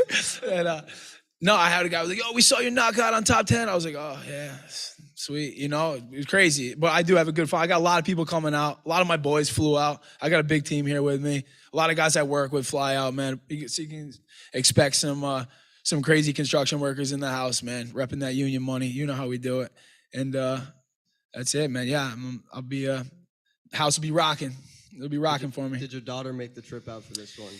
No, daughter didn't make the trip because my girl she's pregnant, very, very pregnant. She's about to pop, so she didn't want to fly. But my daughter's got school, you know. And this is a business trip, you know what I'm saying? This is business. You know, I FaceTime her all day, every day since I've been here, you know. You went back and forth with your opponent, Sabah Homasi, a little bit on social media, but you also went back and forth with his teammate, Dalton Ross, at AT&T. Yeah. At AT&T, not Yeah, AT&T. yeah. You said that he was next. You might move up to middleweight. You want to take Yeah. out some ATT guys. Is that true? Do you feel a sense of animosity growing between you and that gym? I mean, see, like animosity is not the word. Animosity wouldn't be the word. Like, definitely, because like I'm friendly with these guys. And I think we got mutual respect for each other. But these dudes know I want it. These dudes know I'm coming. And these dudes are like, come on, then. You want to come? Come on. And I'm saying, all right, I'm coming. They say, all right, we'll be fucking waiting for you. You know, they're not backing down. I'm not backing down. And it's fun, man. We're not going to fucking meet each other in the hallway and fucking shoulder check. That's not how we have to do it. You know, we all know that we're good fighters. We know that we keep it real. And yeah, and it's fun. It's good and fun, but we're serious too. You know what I mean? I'm not going to run into these dudes and start throwing punches in the hallway. But these dudes know I'm serious, you know? And I know that he will fight me. And he knows I will fight him, you know? Last thing, what can you tell me about one Mr. Sean Shamrock, how he's influenced you throughout your life, your career, but especially since you've returned to the sport in the last few years? Yeah, Sean Shamrock. I'm gonna tell you what. I've been friends with Sean Shamrock for a long time, man, and he was one of the guys that helped drag me out of that dark hole. You know, always had my back when I was at my worst, man, and he's doing big things, man, and I'm doing big things now. And Sean, I'm surprised he's not in this room right now, without even telling me, but I know he's here.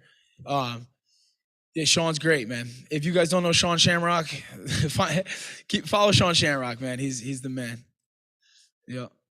Brennan right here. This was also a nice trip for me to get out here. I'm from Connecticut as well, so we together got to escape some of the cold weather and get away from it. Yes, sir. -5 right now. What? Yeah, it's crazy. I said, babe, you better put some wood on that wood stove, girl. And very awesome to get out here, get away from the cold weather. Oh, yeah. But this is also a big moment for you and people who know you well. This is the first fight, you know, of coming back and being on the road. We're in California. It's not just another fight at Mohegan Sun with everyone coming to pack out. You know, it's a big fight for you. The first one back. How does it feel? I mean, I know you said you're feeling great, but you know, you're back in the swing of things. You know, on the road again. How's it feel? It feels good, man. It honestly feels like we didn't miss a beat. I mean, it's been years since we traveled, but I got my same guys with me that I traveled with back then. Them guys sitting right in the back. They go everywhere with me. You know, Greg Rebello, Jay Jodoin. We got Louis Felix here. He was with me. You know, my boy Lou flies out, dude. He was with me when I fought for a world title. We got our new buddy back there, Tristan Toronto. He'd be a top prospect. Fight for CES, no? Yeah, yes, sir. Yeah, he's a beast. He's fighting in a couple of weeks, man. Bellator should keep an eye on him and get him before someone else gets him. Before the bad guys get him. And but it feels good. It feels good, man. It really feels like we didn't miss a beat, man. We fuck around, we have fun. You know, we do our thing, man. We don't go with the flow. We get our rental car, we get the hell out of here. We go, you know what I'm saying? We go invade local gyms. That's what we do.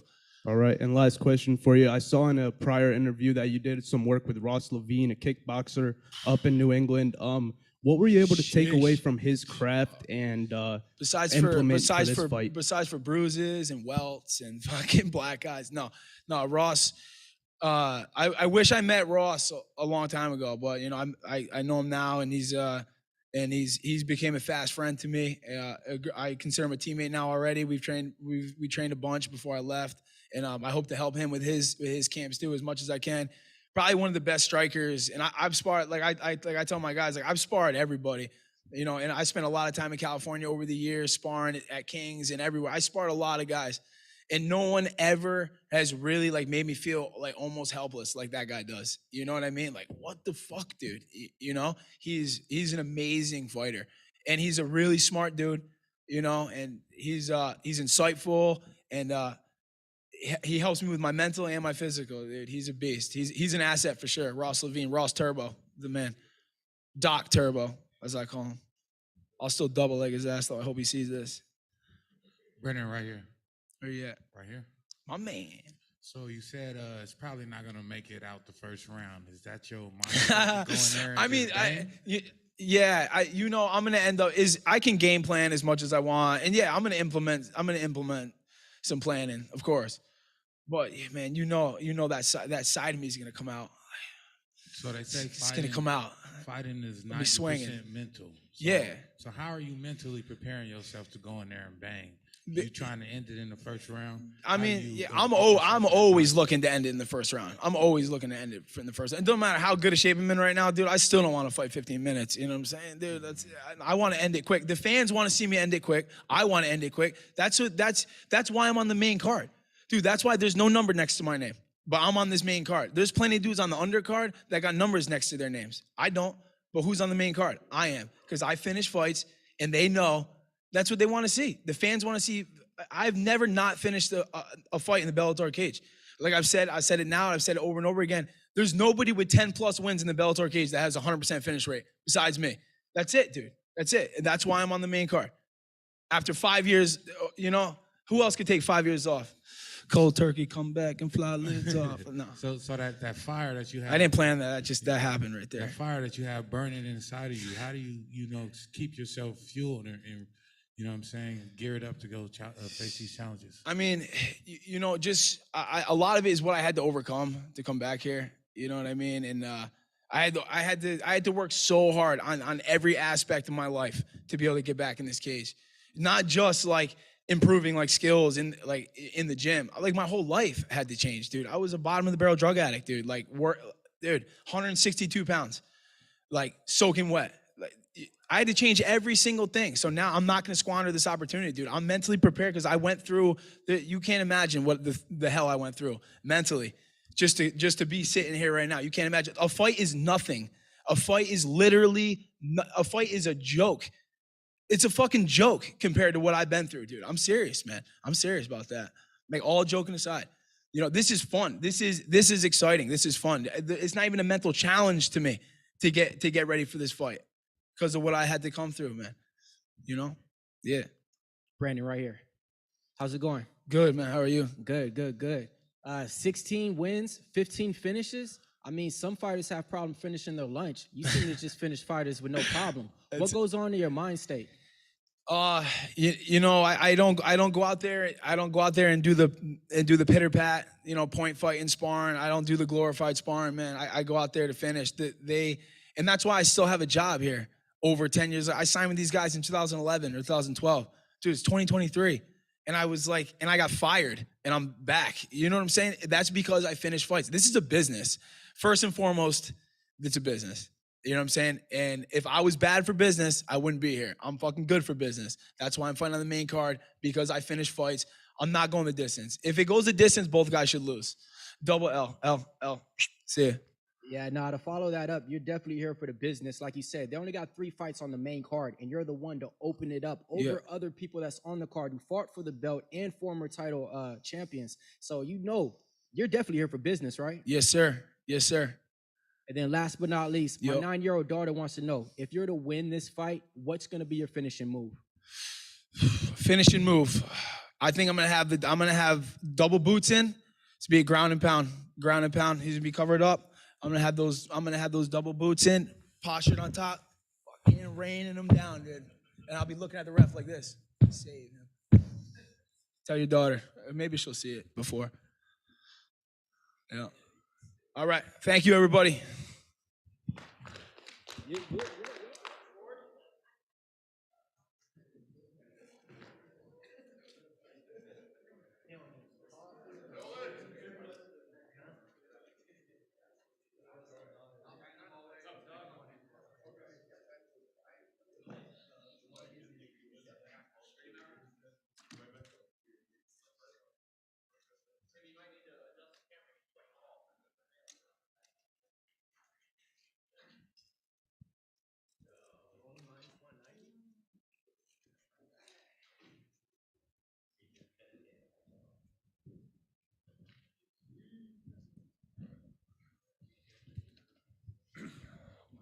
What's up? What's up?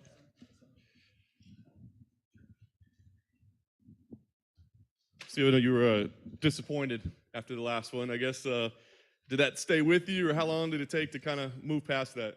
The injury part of it was, I mean, no more than like a week. Yeah, it was tough. The injury or the frustration? The frustration. Yeah. How did you move past it? I started going to therapy, honestly. I'm a big advocate for mental health, especially in men. And, I had a lot of things that I was carrying with me for my whole life. I guess that's how, we get in a bunch of people in a cage for a profession. But no, that was kind of the turning point. I felt like I was juggling a lot of things going on that I'd never fully dealt with. And I said, you know what? Let's figure some things out, Steve. Let's take the fight inside. That's awesome. So in retrospect, is it almost like, hey, it was a good thing, or have you it was that far yet? That's the thing. I think if I can build on a good thing, bad thing, it is what you decide it is. And I've decided that it was just a thing that happened. And, it could have been much worse. There are worse things that could happen, not just in general, but to me. So it was like one of those things where after enough time had passed, I'd realized I could sit around and be depressed about it, or I could, just accept it for what it is. I had a lot of good things happen in my life, and, things like that happen sometimes. Was there a push to rebook that fight, or were you? Initially that was what we were talking about, but when Fedor came back, everything got pushed around.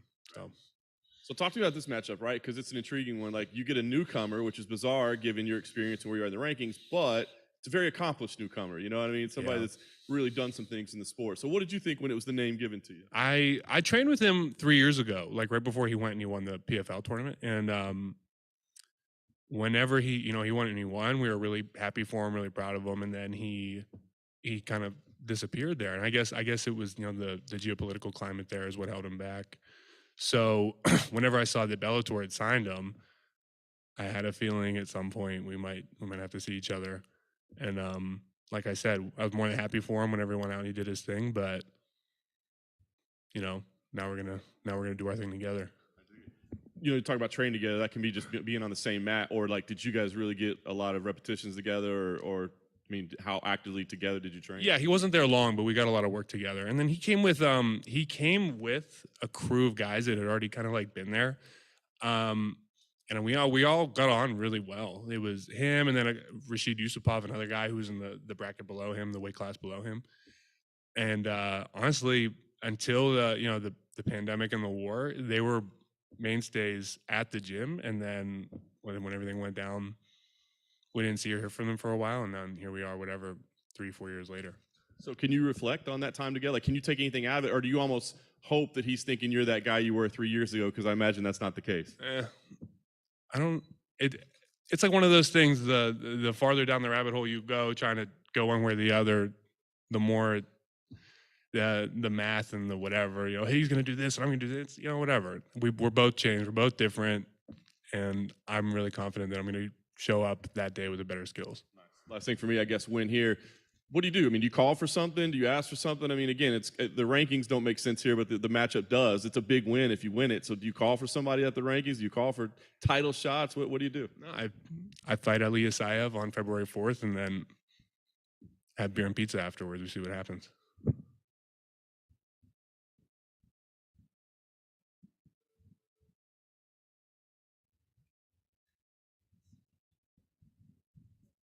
What's going on, Steve? How you doing today? What's up, man? Good. All right, so it took a little time off, but I see you definitely represent your hockey team right now. So let me just ask you a quick question. Who do you think is going to win it all this year in hockey? Oh, absolutely the Penguins. Okay. With that being said, seeing you doing some recent interviews with what was his name? MMA Roasted, the comedian guy, right? Adam Hunter, yeah, good Adam buddy of Hunter. mine. All right, so if you could have 3 people to walk you out to a corner and be in your specific corner, who would those 3 specific people be that's not related to MMA? Not fighting related? Man, I guess we'd have to go Adam Hunter. We'd have to go Arnold Schwarzenegger. And then we'd have to go, can they be in sports at all? It could be anything else. Vladimir Klitschko. All right. Gotta get serious on you. And then let me follow it up with this. Just had a tragic loss in the MMA world. What did Anthony Rumble Johnson mean to you? Shit.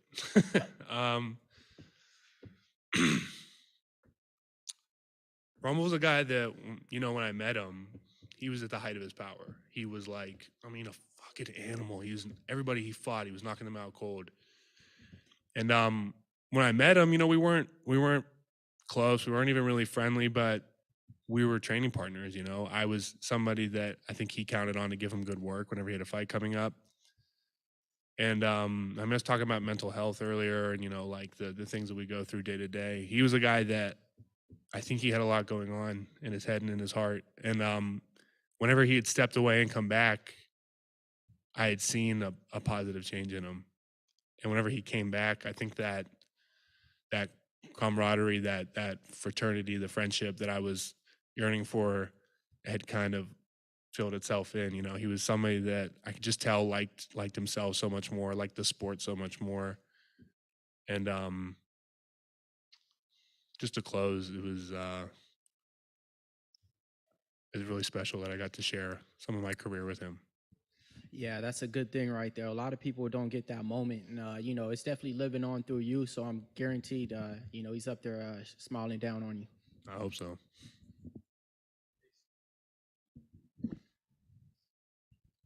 Hey, Steve, right here.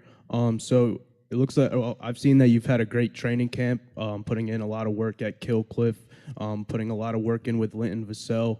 What can you say about this camp, and how are you feeling going into fight night? Yeah, I worked my fucking ass off, dude. That's what I have to say about it. I was killing myself every day. And then I just, like I said, this is somebody I trained with before, and I knew everything that came with having a win over him. I knew everything that would come with that would bring, and I was just really looking forward to capitalizing on the opportunity. So I made the most of it in training camp, and I think it's going to show on Saturday. What's going on, Steve? What's up? The psychology behind fighting somebody that you've trained before, do you like that? Is this the first time that this has happened for you? I've in the amateurs, I fought a couple guys I trained with, and not quite on the level that I trained with this guy, but guys that I'd sparred with semi-regularly, and then I ended up fighting them. I don't know, because it's like one of those things. Like, it's like one of those, again. Like, I feel like the more people think about it and try to justify to themselves, what happened in the gym, the more they end up going somewhere that isn't productive come time to compete. So like I said, for me, it was really just about working my ass off in camp and facing a guy that I don't really know any more about than any of my other opponents. Thanks, man. Hey, Steve. He mentioned Lynn Vassell. I wanted to ask about him. Has he been a good influence on you? He's a veteran. He's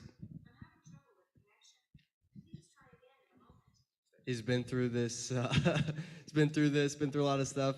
What can you tell me about Lynn and how it was like training with him? Lynn's one of my best friends, like my big brother.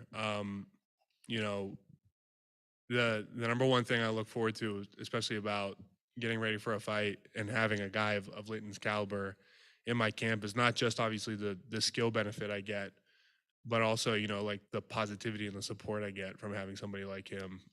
Linton's been absolutely instrumental in my career. Of course, there's a certain confidence that comes with being undefeated, but do you carry a certain sense of pride being someone that finishes fights, 100% finish rate? Do you have a sense of pride being someone that gives the fans what they want to see, finishes out there? I'll be honest with you, we just did Brennan Ward, and I heard him say he's the only guy with 10 plus wins, all finishes, and I was like, yeah. But but it just occurred to me that he probably means 10 wins in Bellator, all finishes. Yeah. No, I'll be honest with you, it's inconsequential for me. I really just work as hard as I possibly can in the gym, and it's obviously nice and it's comforting, and it's what's the word reassuring, if you want to say that, to know that, okay, well, the things that I do, they work. But like once it's all said and done, I'm really looking forward to like make whatever it is better. If I knock somebody out in a minute, I want to have done it in 59 seconds, and the next time I want to have, if I submitted somebody with a Kimura, I want to submit them with whatever, a flying omoplata or something stupid like that. I'm always looking to make my fighting as effective as humanly possible, so that whenever the fight's over, whether it's decision, finish, whatever, it's as decisive as humanly possible. And last question on a more serious note, there is a correct answer. Who had a more successful career, Sidney Crosby or Alexander Ovechkin? Who has more Stanley Cup visits to their town? I don't cover hockey. I don't know. Thank you.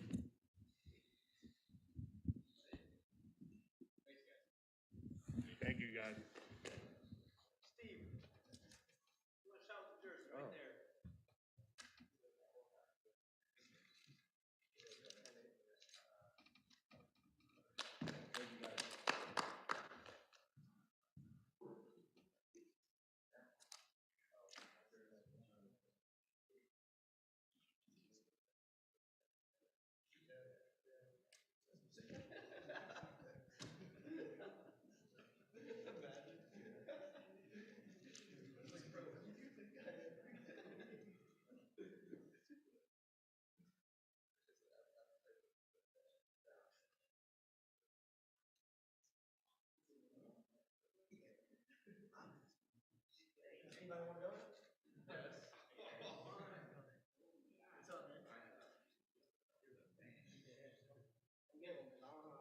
Jornel Lugo, ladies. I know, right?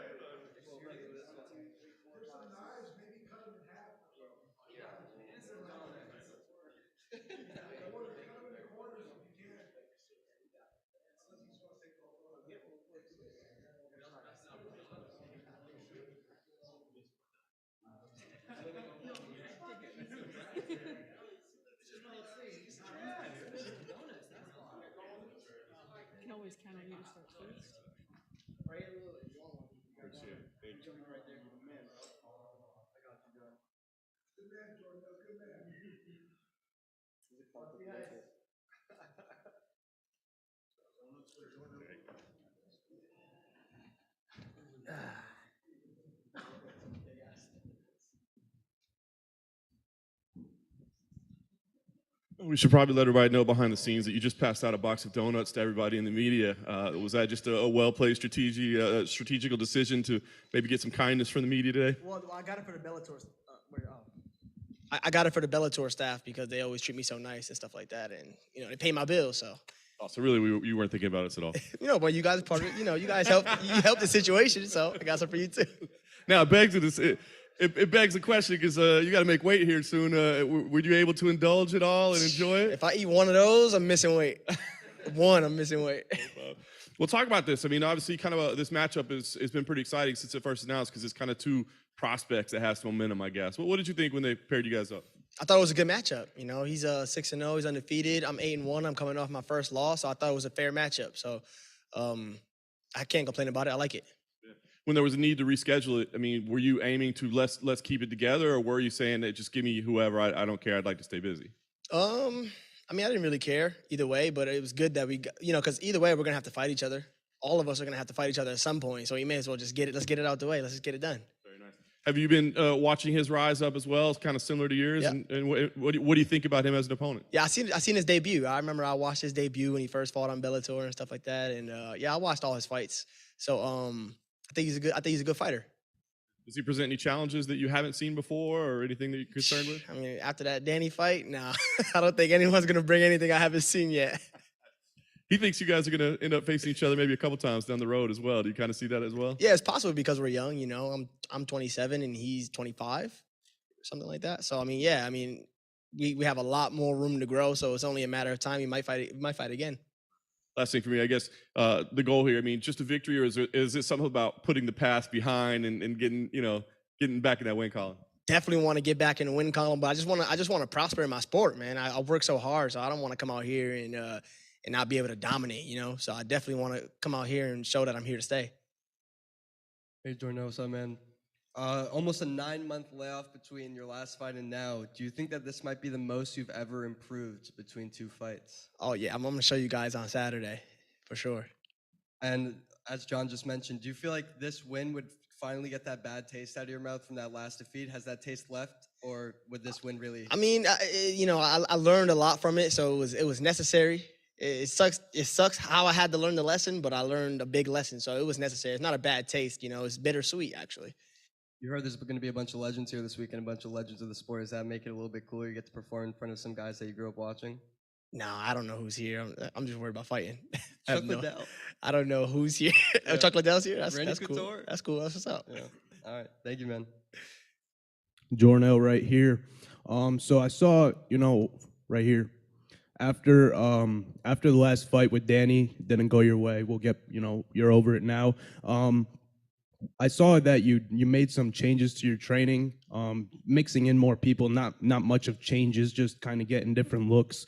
Can you speak about, any tweaks that you did make or anything that you learned from that fight that you changed in your camps or anything like that that's helped prepare you for this fight? Yeah, mostly it's just I think the wrestler mentality is so superior to like a jiu-jitsu type of mentality. When I started training when I was 14 years old. I'm 27 now, so that was about 13 years ago. And back in that time, jiu-jitsu and Muay Thai were like the more prominent sport for somebody who was just getting into MMA, not wrestling. So like if you look at how they fight, a lot of them are very relaxed and calm, and they want to skill their way through every fight. But when it comes to these wrestlers and all these Dagestanis now, these people are fighting like cats and dogs. So I had to really readjust my entire game so that way I could hang at the top level in Bellator. So that's what I went and I did. So I'm looking to show that on Saturday. 100%. And last question for you is right now 8-1, coming into 2023 with some good momentum, not thinking about that Sabatello fight, other than that, the wrestling aspect of things, you had great performances for Bellator through your career so far. We're here in 2023 now, beginning of the year. What would you like to see happen this year? I'm assuming, get back into the rankings, get, opponent after opponent and make a title shot, I'm assuming. Yeah, I want one more, maybe like one more unranked fight, and then to get back into the rankings. I think that once I get back in the rankings, then I'll start making my title run at that point. Awesome, thank you. Hey, Jornel, right here.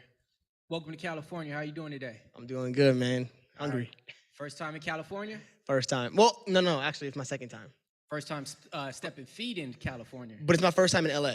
Got you. Yeah. Got you. What's your favorite LA artist? I don't know. I really don't have any favorite artists. I'm from the East Coast, so people that I grew up listening to is like 50 Cent, Biggie, people like that. Got it. What's some of your favorite California fighters? Who's from out here? Who's from out here? Oh man, you got Henry Cejudo out here. The list goes on. TJ Dillashaw. Let me see. Just to scratch the surface, you got Jaylon Bates out here. Jay McKee. Dominic Cruz. Is he from around here? Yes, sir. San Diego. Dominic Cruz. When I was younger, I was a really big fan of Dominic Cruz. Like, he was somebody I looked up to a lot when I was coming up in the sport. So, gotta be Dominic. Got it, man. I've been following your career for a minute now, ever since you made your debut in Bellator. And tell me a little about your coach, because it seems like I can always hear him yelling out instructions, and it's like, it's a voice that you're not used to hearing, and the stuff that he's saying, it just captivated my ears when I heard it. Oh, you must be talking about one of my training partners, Mike Kimball. Oh, okay. Is that who you're talking about? I think so. Whenever it's been a few fights. Okay. It's been about 3 fights. He hasn't cornered me in a few fights, but yeah, he was definitely. Okay. He definitely was. The fights were entertaining. You could just listen to the fights, and they were fun to hear. Got it. Mike Kimball, that was somebody that you started off your little MMA career with, right? Ever since 14. Yeah, exactly. Yep. All right, and tell me about your military experience. How did that prepare you? It was good, man. It's just.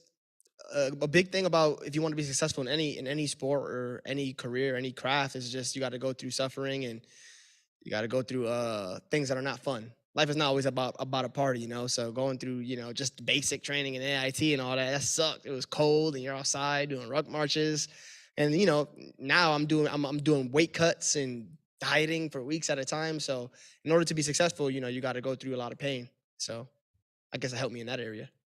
All right, and to follow up on that, you seem like a real student of the game. To quote you, you said, while people are at home watching Netflix at home, you're looking at which fight you can watch next. How do you think that preparation compares to other fighters?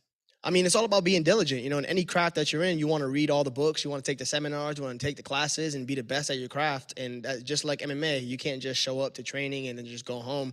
You got to study. You got to study your own footage. You got to study other people's footage. You got to get inspiration, new techniques, see things out there that you might like. So I'm just trying to be the best I could possibly be in my sport. This is my job, Speaking of new techniques, you was once studying Canelo's lower jab and overhand right hand to see how you could implement that in MMA. Have you been able to roll out that in your game plan yet? I mean, there's a lot of things from different boxers that I've taken, and for him, the way he throws his body shots and his left hooks, I've been able to add a lot of that to my game, and not just him, but a whole bunch of different boxers. And then last question for me. 15-year-old self-confidence is real big, right? When you were that age, you were thinking that you could beat Jose Aldo and stuff like that, right? Then when you got a little bit older, you figured out, hey, it's a lot harder than how it seems, right? It's funny because the more ignorant you are, the more arrogant you are. And as you wisen up, you start realizing, wow, these people are actually really good. Because when you don't really know, something, if you watch anything, like if you watch football, but you don't know what's going on, you can't appreciate it. So the same thing with MMA. When you watch like an MMA fight and you really don't know all the little techniques that are going on, it's like you can't appreciate it. All you see is kind of like, well, he looks kind of tired. You might judge him based off of that. So as you get better and you learn more techniques, you're like, damn, this dude was doing this back 10 years ago. And I'm just learning that. So as you get wiser, it kind of humbles you, I would say. All right, then last but not least, you're always a positive guy, always got a message on Twitter and Instagram. What's your message of the day for the people? Tune in for Saturday and watch all the improvements I've made over the last 9 months. Jornel over here. So 6 fights in Bellator, they've all went to decision. The last one didn't go your way. You plan on you leaving it up to the judges this fight? I got one finish in Bellator. No, but I want to come out here and I definitely want to stop him. I'm definitely looking to finish everybody that I fight from this point forward. So your opponent, this is a hometown fight for him. Earlier, he said he's going to have about 50 people in attendance. You looking to disappoint him? Him and his family members. You know what they say. What do they say about that? Well, let me know.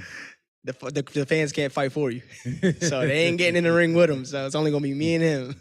So you got some words for your opponent before Saturday's match? Oh, it's gonna be war, man. We gonna be cats and dogs in that thing. We're gonna be, a little smoke cloud in the cartoons when they fighting. Mm-hmm. That's gonna be us. Yes, sir. Thank you. Thank you, guys.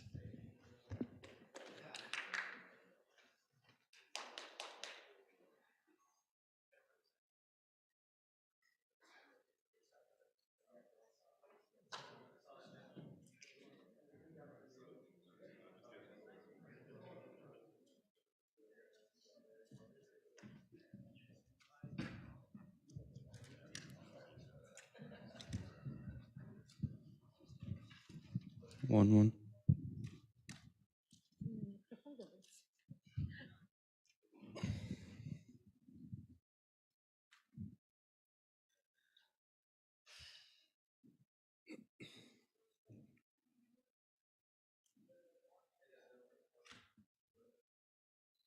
Hey, over here. I saw you met Brian Butler, Sucker Punch, and Scott Coker this weekend. What was it like meeting two guys that have played such big roles in your career?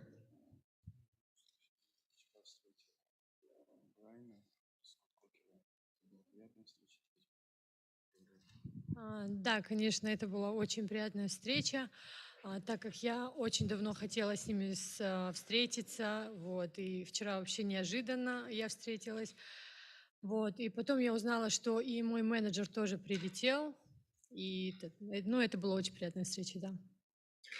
Yeah, it was great seeing them, meeting them, because despite him being my manager, I've never seen him before, and same with Scott Coker, and I was very happy to meet them. This is going to be your fourth fight here with Bellator. What can you say about the promotion, your treatment with the promotion, and do you feel like you've found a home here with Bellator MMA?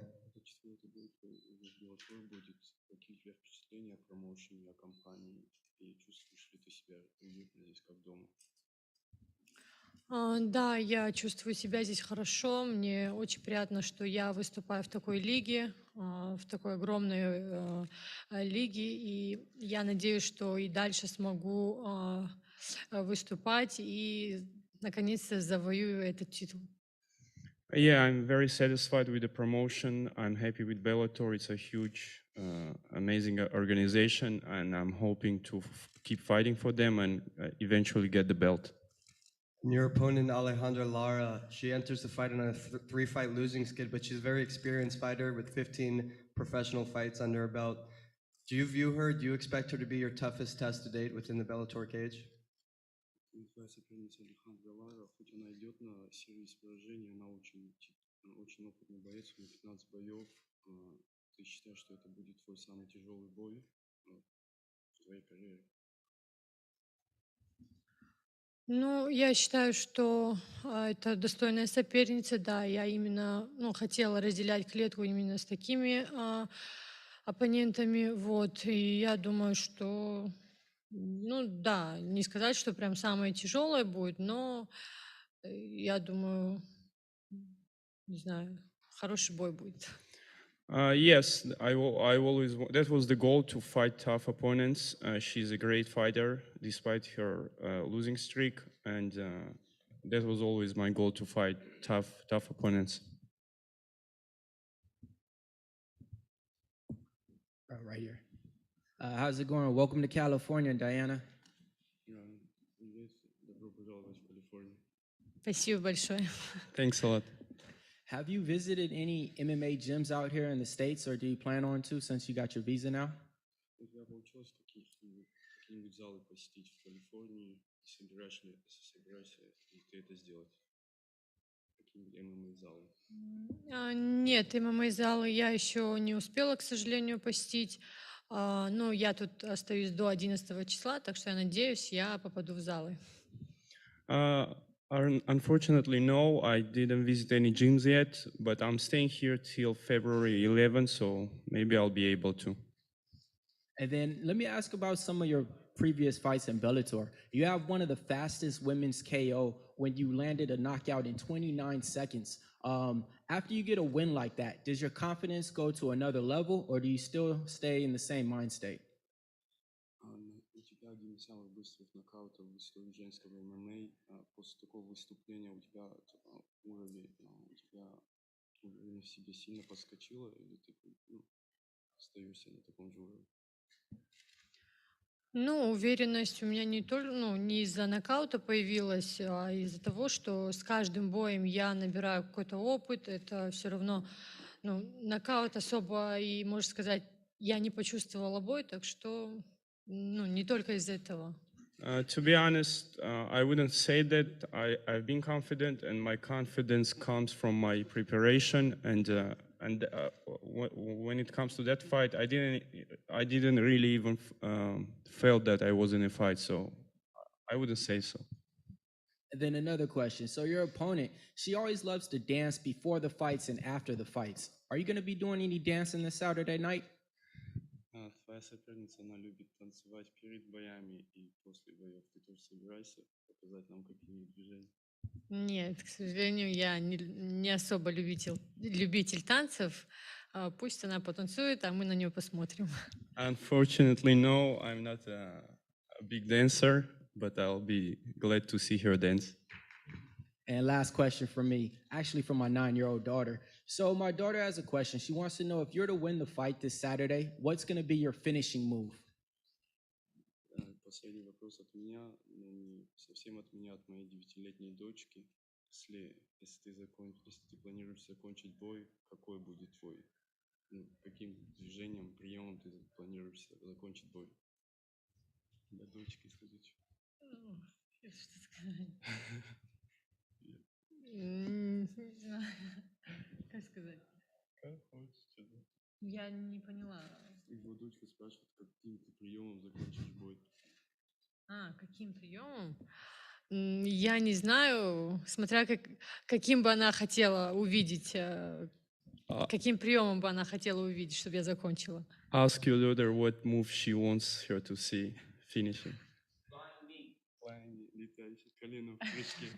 Я постараюсь это I'll сделать. try. Diana right here. I think a lot of people view Alejandra as maybe a step up for you, kind of fighting somebody that's been at the top of the division for a long time. So I guess how close do you feel like you are to fighting for titles? As somebody that's newer to the promotion, you're already getting these sort of matchups.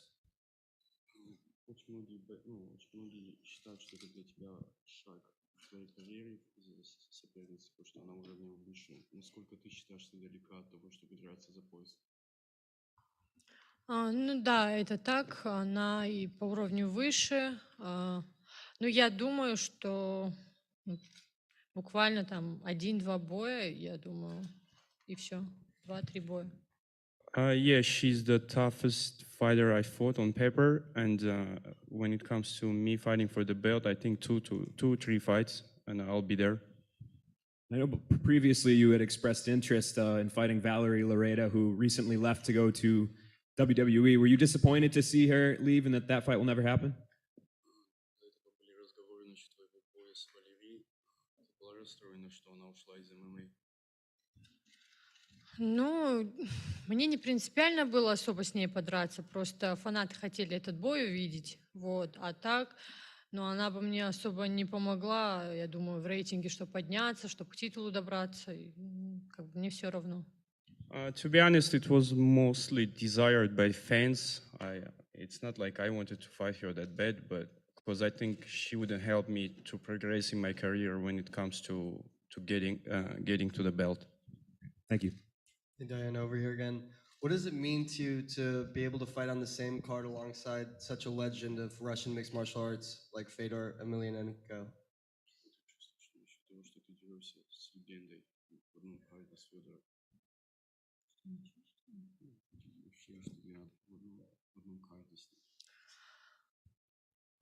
Ну, это для меня как бы и честь, что я буду драться в таком масштабном турнире, и что Федор Емельяненко будет выступать. И, конечно, мне очень приятно, что меня именно включили сюда, и это дополнительная мотивация. Yeah, of course, I'm extremely happy that I'm fighting on this huge card, and especially with Fedor headlining. And again, I'm very, very happy that Bellator put me here, and I'll try to show my best. Thank you, guys. Thank you.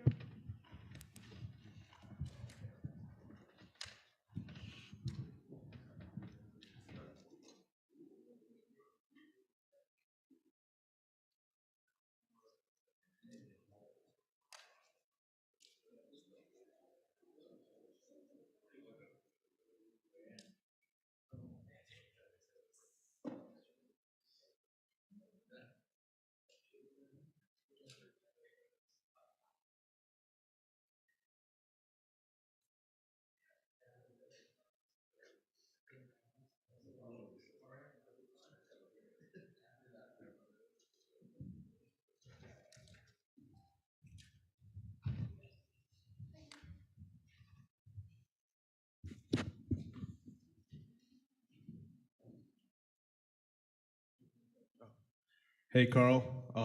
Welcome in. I just want to get a quick question in with you. How is the preparation for this fight, and what can fans expect on Saturday night? Thank you. The preparation has been very good. I've been training very hard with different sparring partners, different wrestlers, so they can expect definitely a good fight on Saturday.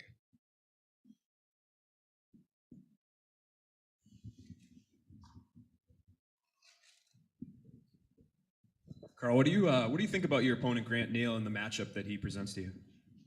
He's a very good athlete. He's a good wrestler, and you can see that he's getting better for every fight, and he's evolving. So this is definitely a very, very tough matchup, and against a very, very skilled opponent. Is he one of the smaller guys that you fought, do you think? Height-wise, yes, but he's like an ox. So I think people usually, when they watch a taller fighter fight a shorter guy, they think the shorter guy has a big disadvantage. Do you view it as that, or do you think there's some issues that he could present to you as a more compact fighter? well, he got a very strong double leg, and he's a bit shorter, so it's closer to the leg, so that's to his advantage, I think. Yeah. Would you assume that's going to be his game plan to try to take you down? Yes, And so was that a big focus in this camp? You're wrestling and really drilling that? definitely, yes. Thanks. Hey, Karl, this is going to be your 5th fight with the promotion under the Bellator banner. Do you feel like you've really found a home here, and are you happy with where you're at in Bellator and the treatment you've received? I'm very happy with Bellator. They treat me very well. The staff here is very phenomenal and professional and take good care of you. But, I want to be champion here, so I have to win fights and move up the ladder. Do you think that after this one, if you were to get a victory on Saturday night, that you'd be in line for the next title shot, or do you think maybe one more fight before that title? No, I think I need to put together a good win streak of fight before I can challenge for the title. Thank you.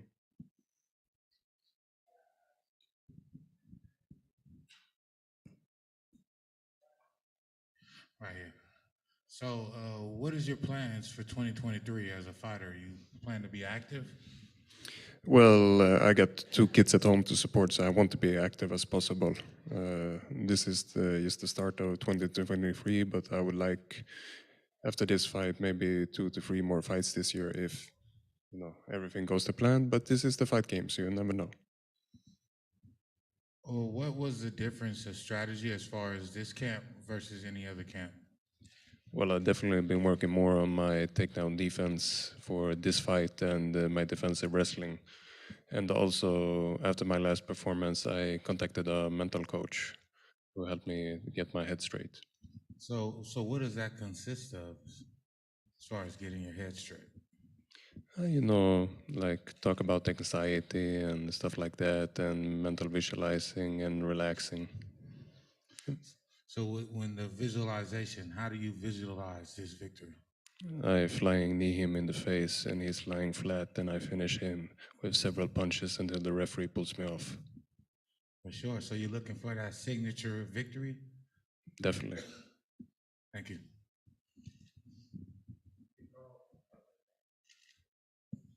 You're nearing 30 years of age. Are these fight weeks, do they feel any different nowadays with Bellator than they did previously earlier on in your career? Do you feel like maybe less nerves in the later stages? Well, I feel in the beginning of fight week, it all feels pretty well and okay. But you know, it's closer to Saturday. It comes, the more nervous you get. And on Saturday, I always wake up with like very sweaty and nervous. So yeah, the jitters are still there and they're still the same. And that's, I think, is a good sign. And having defeated the current light heavyweight champion already of this promotion, Vadim Nemkov, when you look at that possible title shot down the line, do you see a different fighter? Do you feel confident having already beaten him that that's a matchup that would go well for you stylistically, or do you feel that it's been a while and you guys are completely different fighters at this point? Well, he's obviously gotten much better. I think I have gotten much better, but you know, last fight is old news. It's just how good is your last fight? It's been well a lot of years, maybe 8-7 years since our last fight. So, well, gotta do it again someday. What does it mean to you to be able to represent Sweden within Bellator and within the sport in general? And what would it mean to you to be able to bring a championship back to Stockholm? Well, it means a lot to me to represent my country, my friends, my family, the people I grew up with, the people you know I see on the streets. It means a lot to me, and it makes me feel responsible. Also now that I have kids that well, they need a role model to look up to. So if I could bring a belt home, or when I will bring the belt home, I think it will, you know, it's all been worth it. It was all just for nothing, not for fun, but you know, a greater legacy. You like California so far? I love California. I've been to LA and Orange County several times. I love California. Thank you, man. Good luck. Thank you. You're all set. Thank you so much. Thank you, guys.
Guys, believe it or not, we're actually ahead of schedule, so we'll have Sabah joining us. That's the last of the media availability.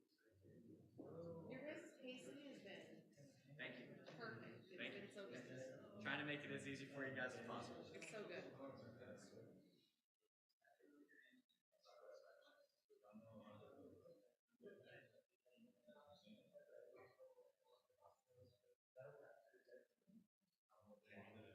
can't believe Jornel brought donuts.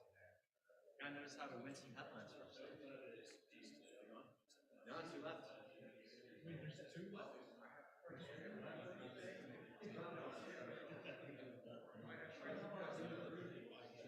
Last one saw us. CJ, question. Yeah. I don't want to scream. No. I just don't want to like let the whole room. For tomorrow? Yeah. This is our room until tomorrow morning for the games. I'm just going to tripod. If you have all the wires on the back. Yeah, that's fine. It'll be locked too. Yeah. No. I was gonna suggest to do that, honestly.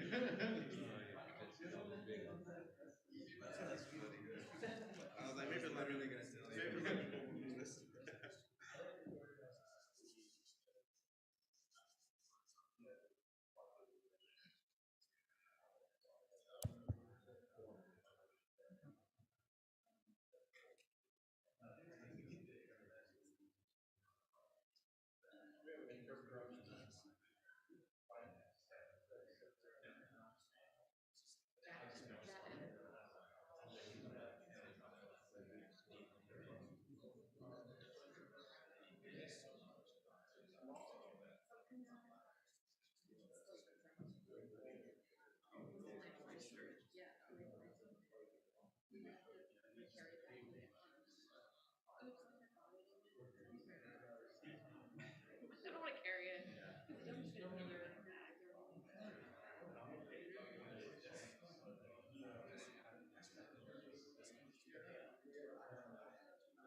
It doesn't matter when you're talking to women, and it's not just that.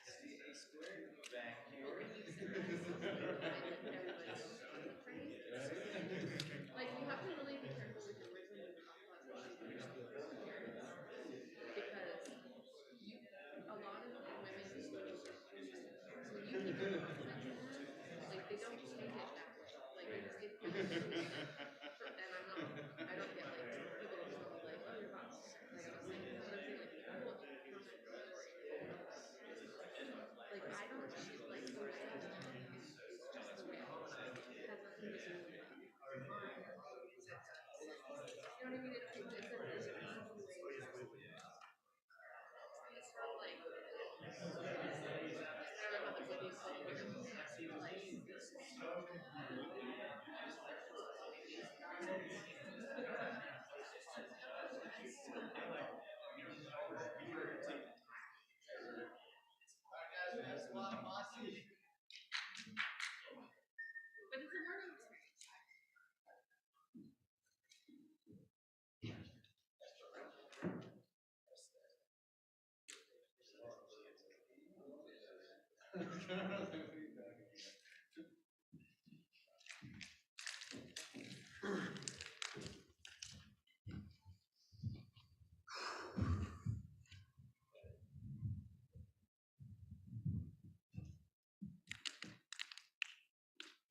Fucking lights are blinding.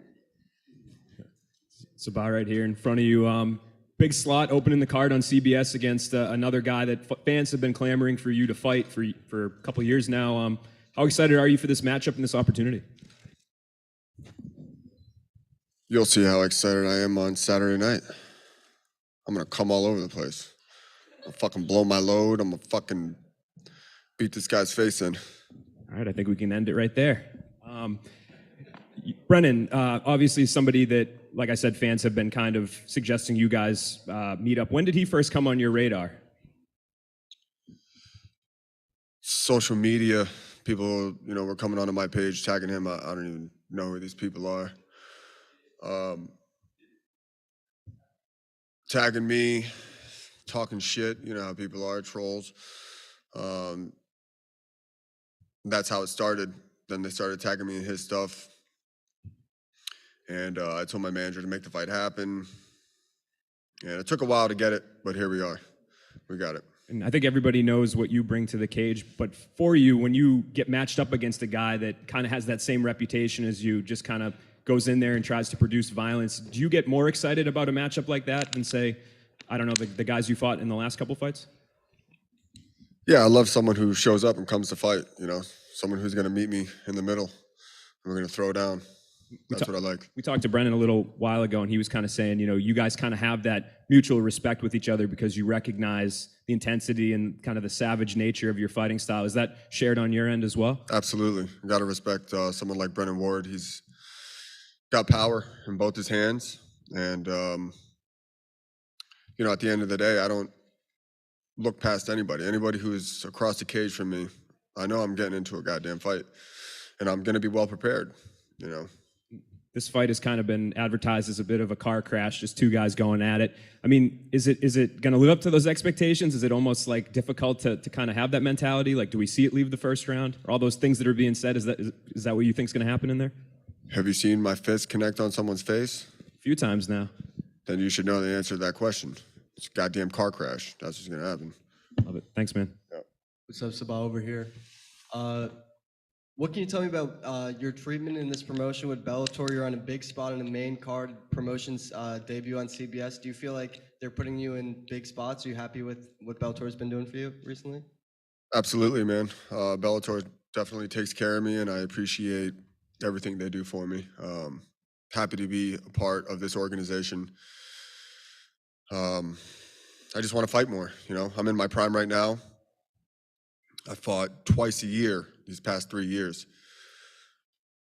I need more than that, I need more. I'm not getting any younger, I'm getting older, and I want to climb the ladder. I want to put on great performances. I want to fight fights that people are going to come in and fight me. So whatever matchup, I never ask for opponents besides Brennan Ward because they tell my manager, hey, we got this opponent. I say yes before I even hear the name. because it doesn't matter who I fight at the end of the day. I don't pick and choose my opponents. Anyone who wants to scrap, you want to scrap, let's go. We'll do the damn thing.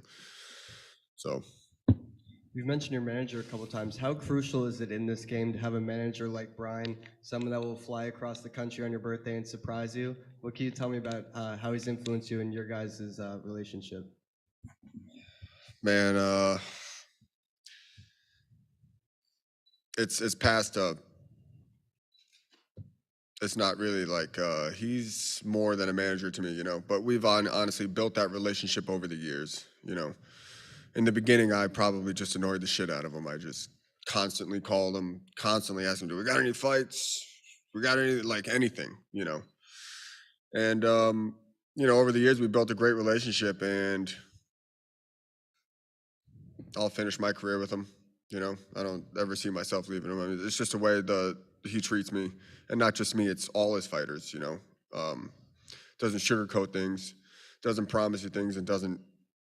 You know, he doesn't promise you one thing and doesn't meet those expectations. You know, if he says he's going to do something, he's going to do it. And yeah, I mean, that's just a relationship we have. You know, he's not just my manager; he's a very good friend of mine. I know you're fully focused on this bout ahead with Ward, but your boy Jamal Hill just secured a championship in another promotion. Johnny Eblin, your teammate, of course, middleweight champion of Bellator. Thiago Alves, BKFC. How far do you feel like you are from a potential title shot here with Bellator? Do you think maybe by the end of the year that might be within reach? I mean, we'll see who's next. You know, we'll see what happens after this. I take everything one fight at a time. If I start focusing on something else, I'm taking my mind off of what's ahead of me. And I don't like doing that, you know, because as soon as I start thinking, okay, what's next, or who am I going to call out, or am I going to get a title shot by the end of the year? Right now, my teammate Yaroslav is the champion. You know, and obviously if it comes down to it and we have to fight each other, of course we will. And that's the only way that I'll fight a teammate. But I still have people ahead of me. You know, I have Brennan Ward in front of me. I got to come out here and win in spectacular fashion. And then I want to crack the top 5 and go from there. But that's all I can say, and all I can look forward to right now is Brennan Ward. Put my attention and energy towards that. And last one for me, I mentioned Thiago Alves. Of course, it's not the first time he's been here with you in your corner. It's been many times, but what can you tell me about him, how he's influenced you, and what it means to you to have him here with you on all these different fight weeks? That man is a reason why I learned how to check kicks. And he's the reason why I kick the way I do. I've literally, when I came to Top Team, I was kind of starstruck, right, by all these guys that I used to watch on TV. And the first time I sparred with Thiago, man, he beat up my lead leg, beat up my rear leg. Like, I couldn't fucking walk straight for I don't know how long. And I told myself I'm never going to get kicked like that ever again. And I'm going to learn how to kick like that, man. And, you know, we've been working together for years. And I love that guy, dude. He's the man. So he kind of molded me into who I am today himself as well, you know. So not only was he's a champion and a great fighter himself, he's now one of my coaches, and I couldn't be happier. My brother.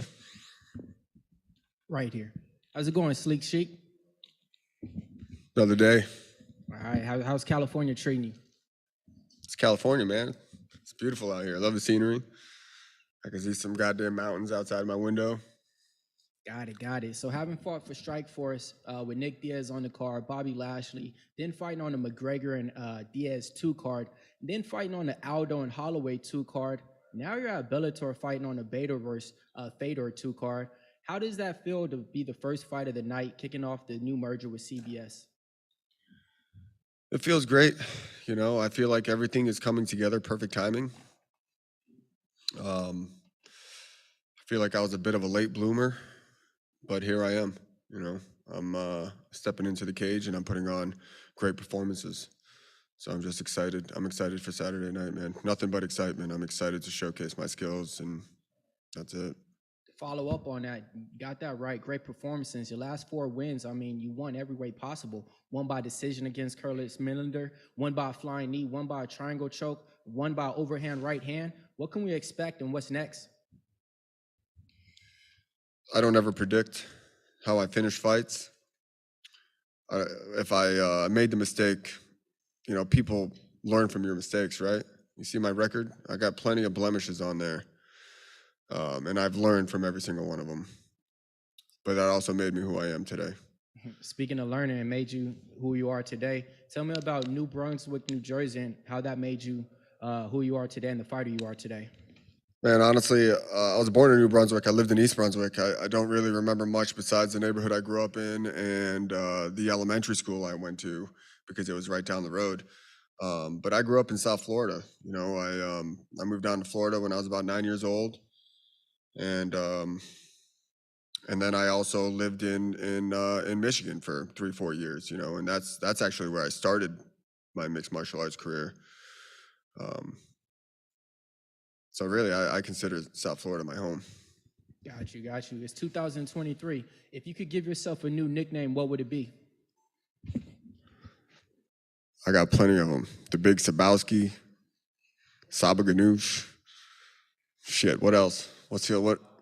Baklava, Sabaklava. There's a lot of them, man.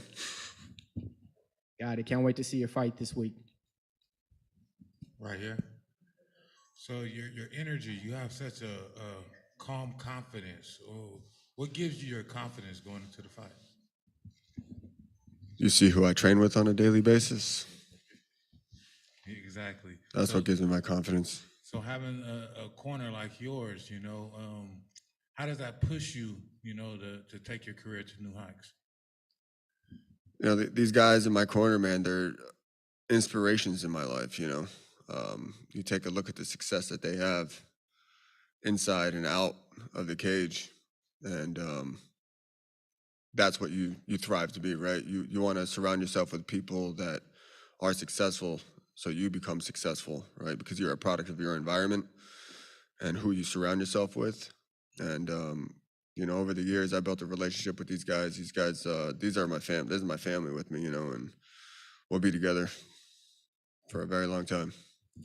So looking back at your career, what would you say was the biggest hurdle that you had to face, and how do you see, how did that affect your mindset going forward as far as, you know, chasing those belts and those titles, switching, you know, leagues? You know, how did that affect your decision making?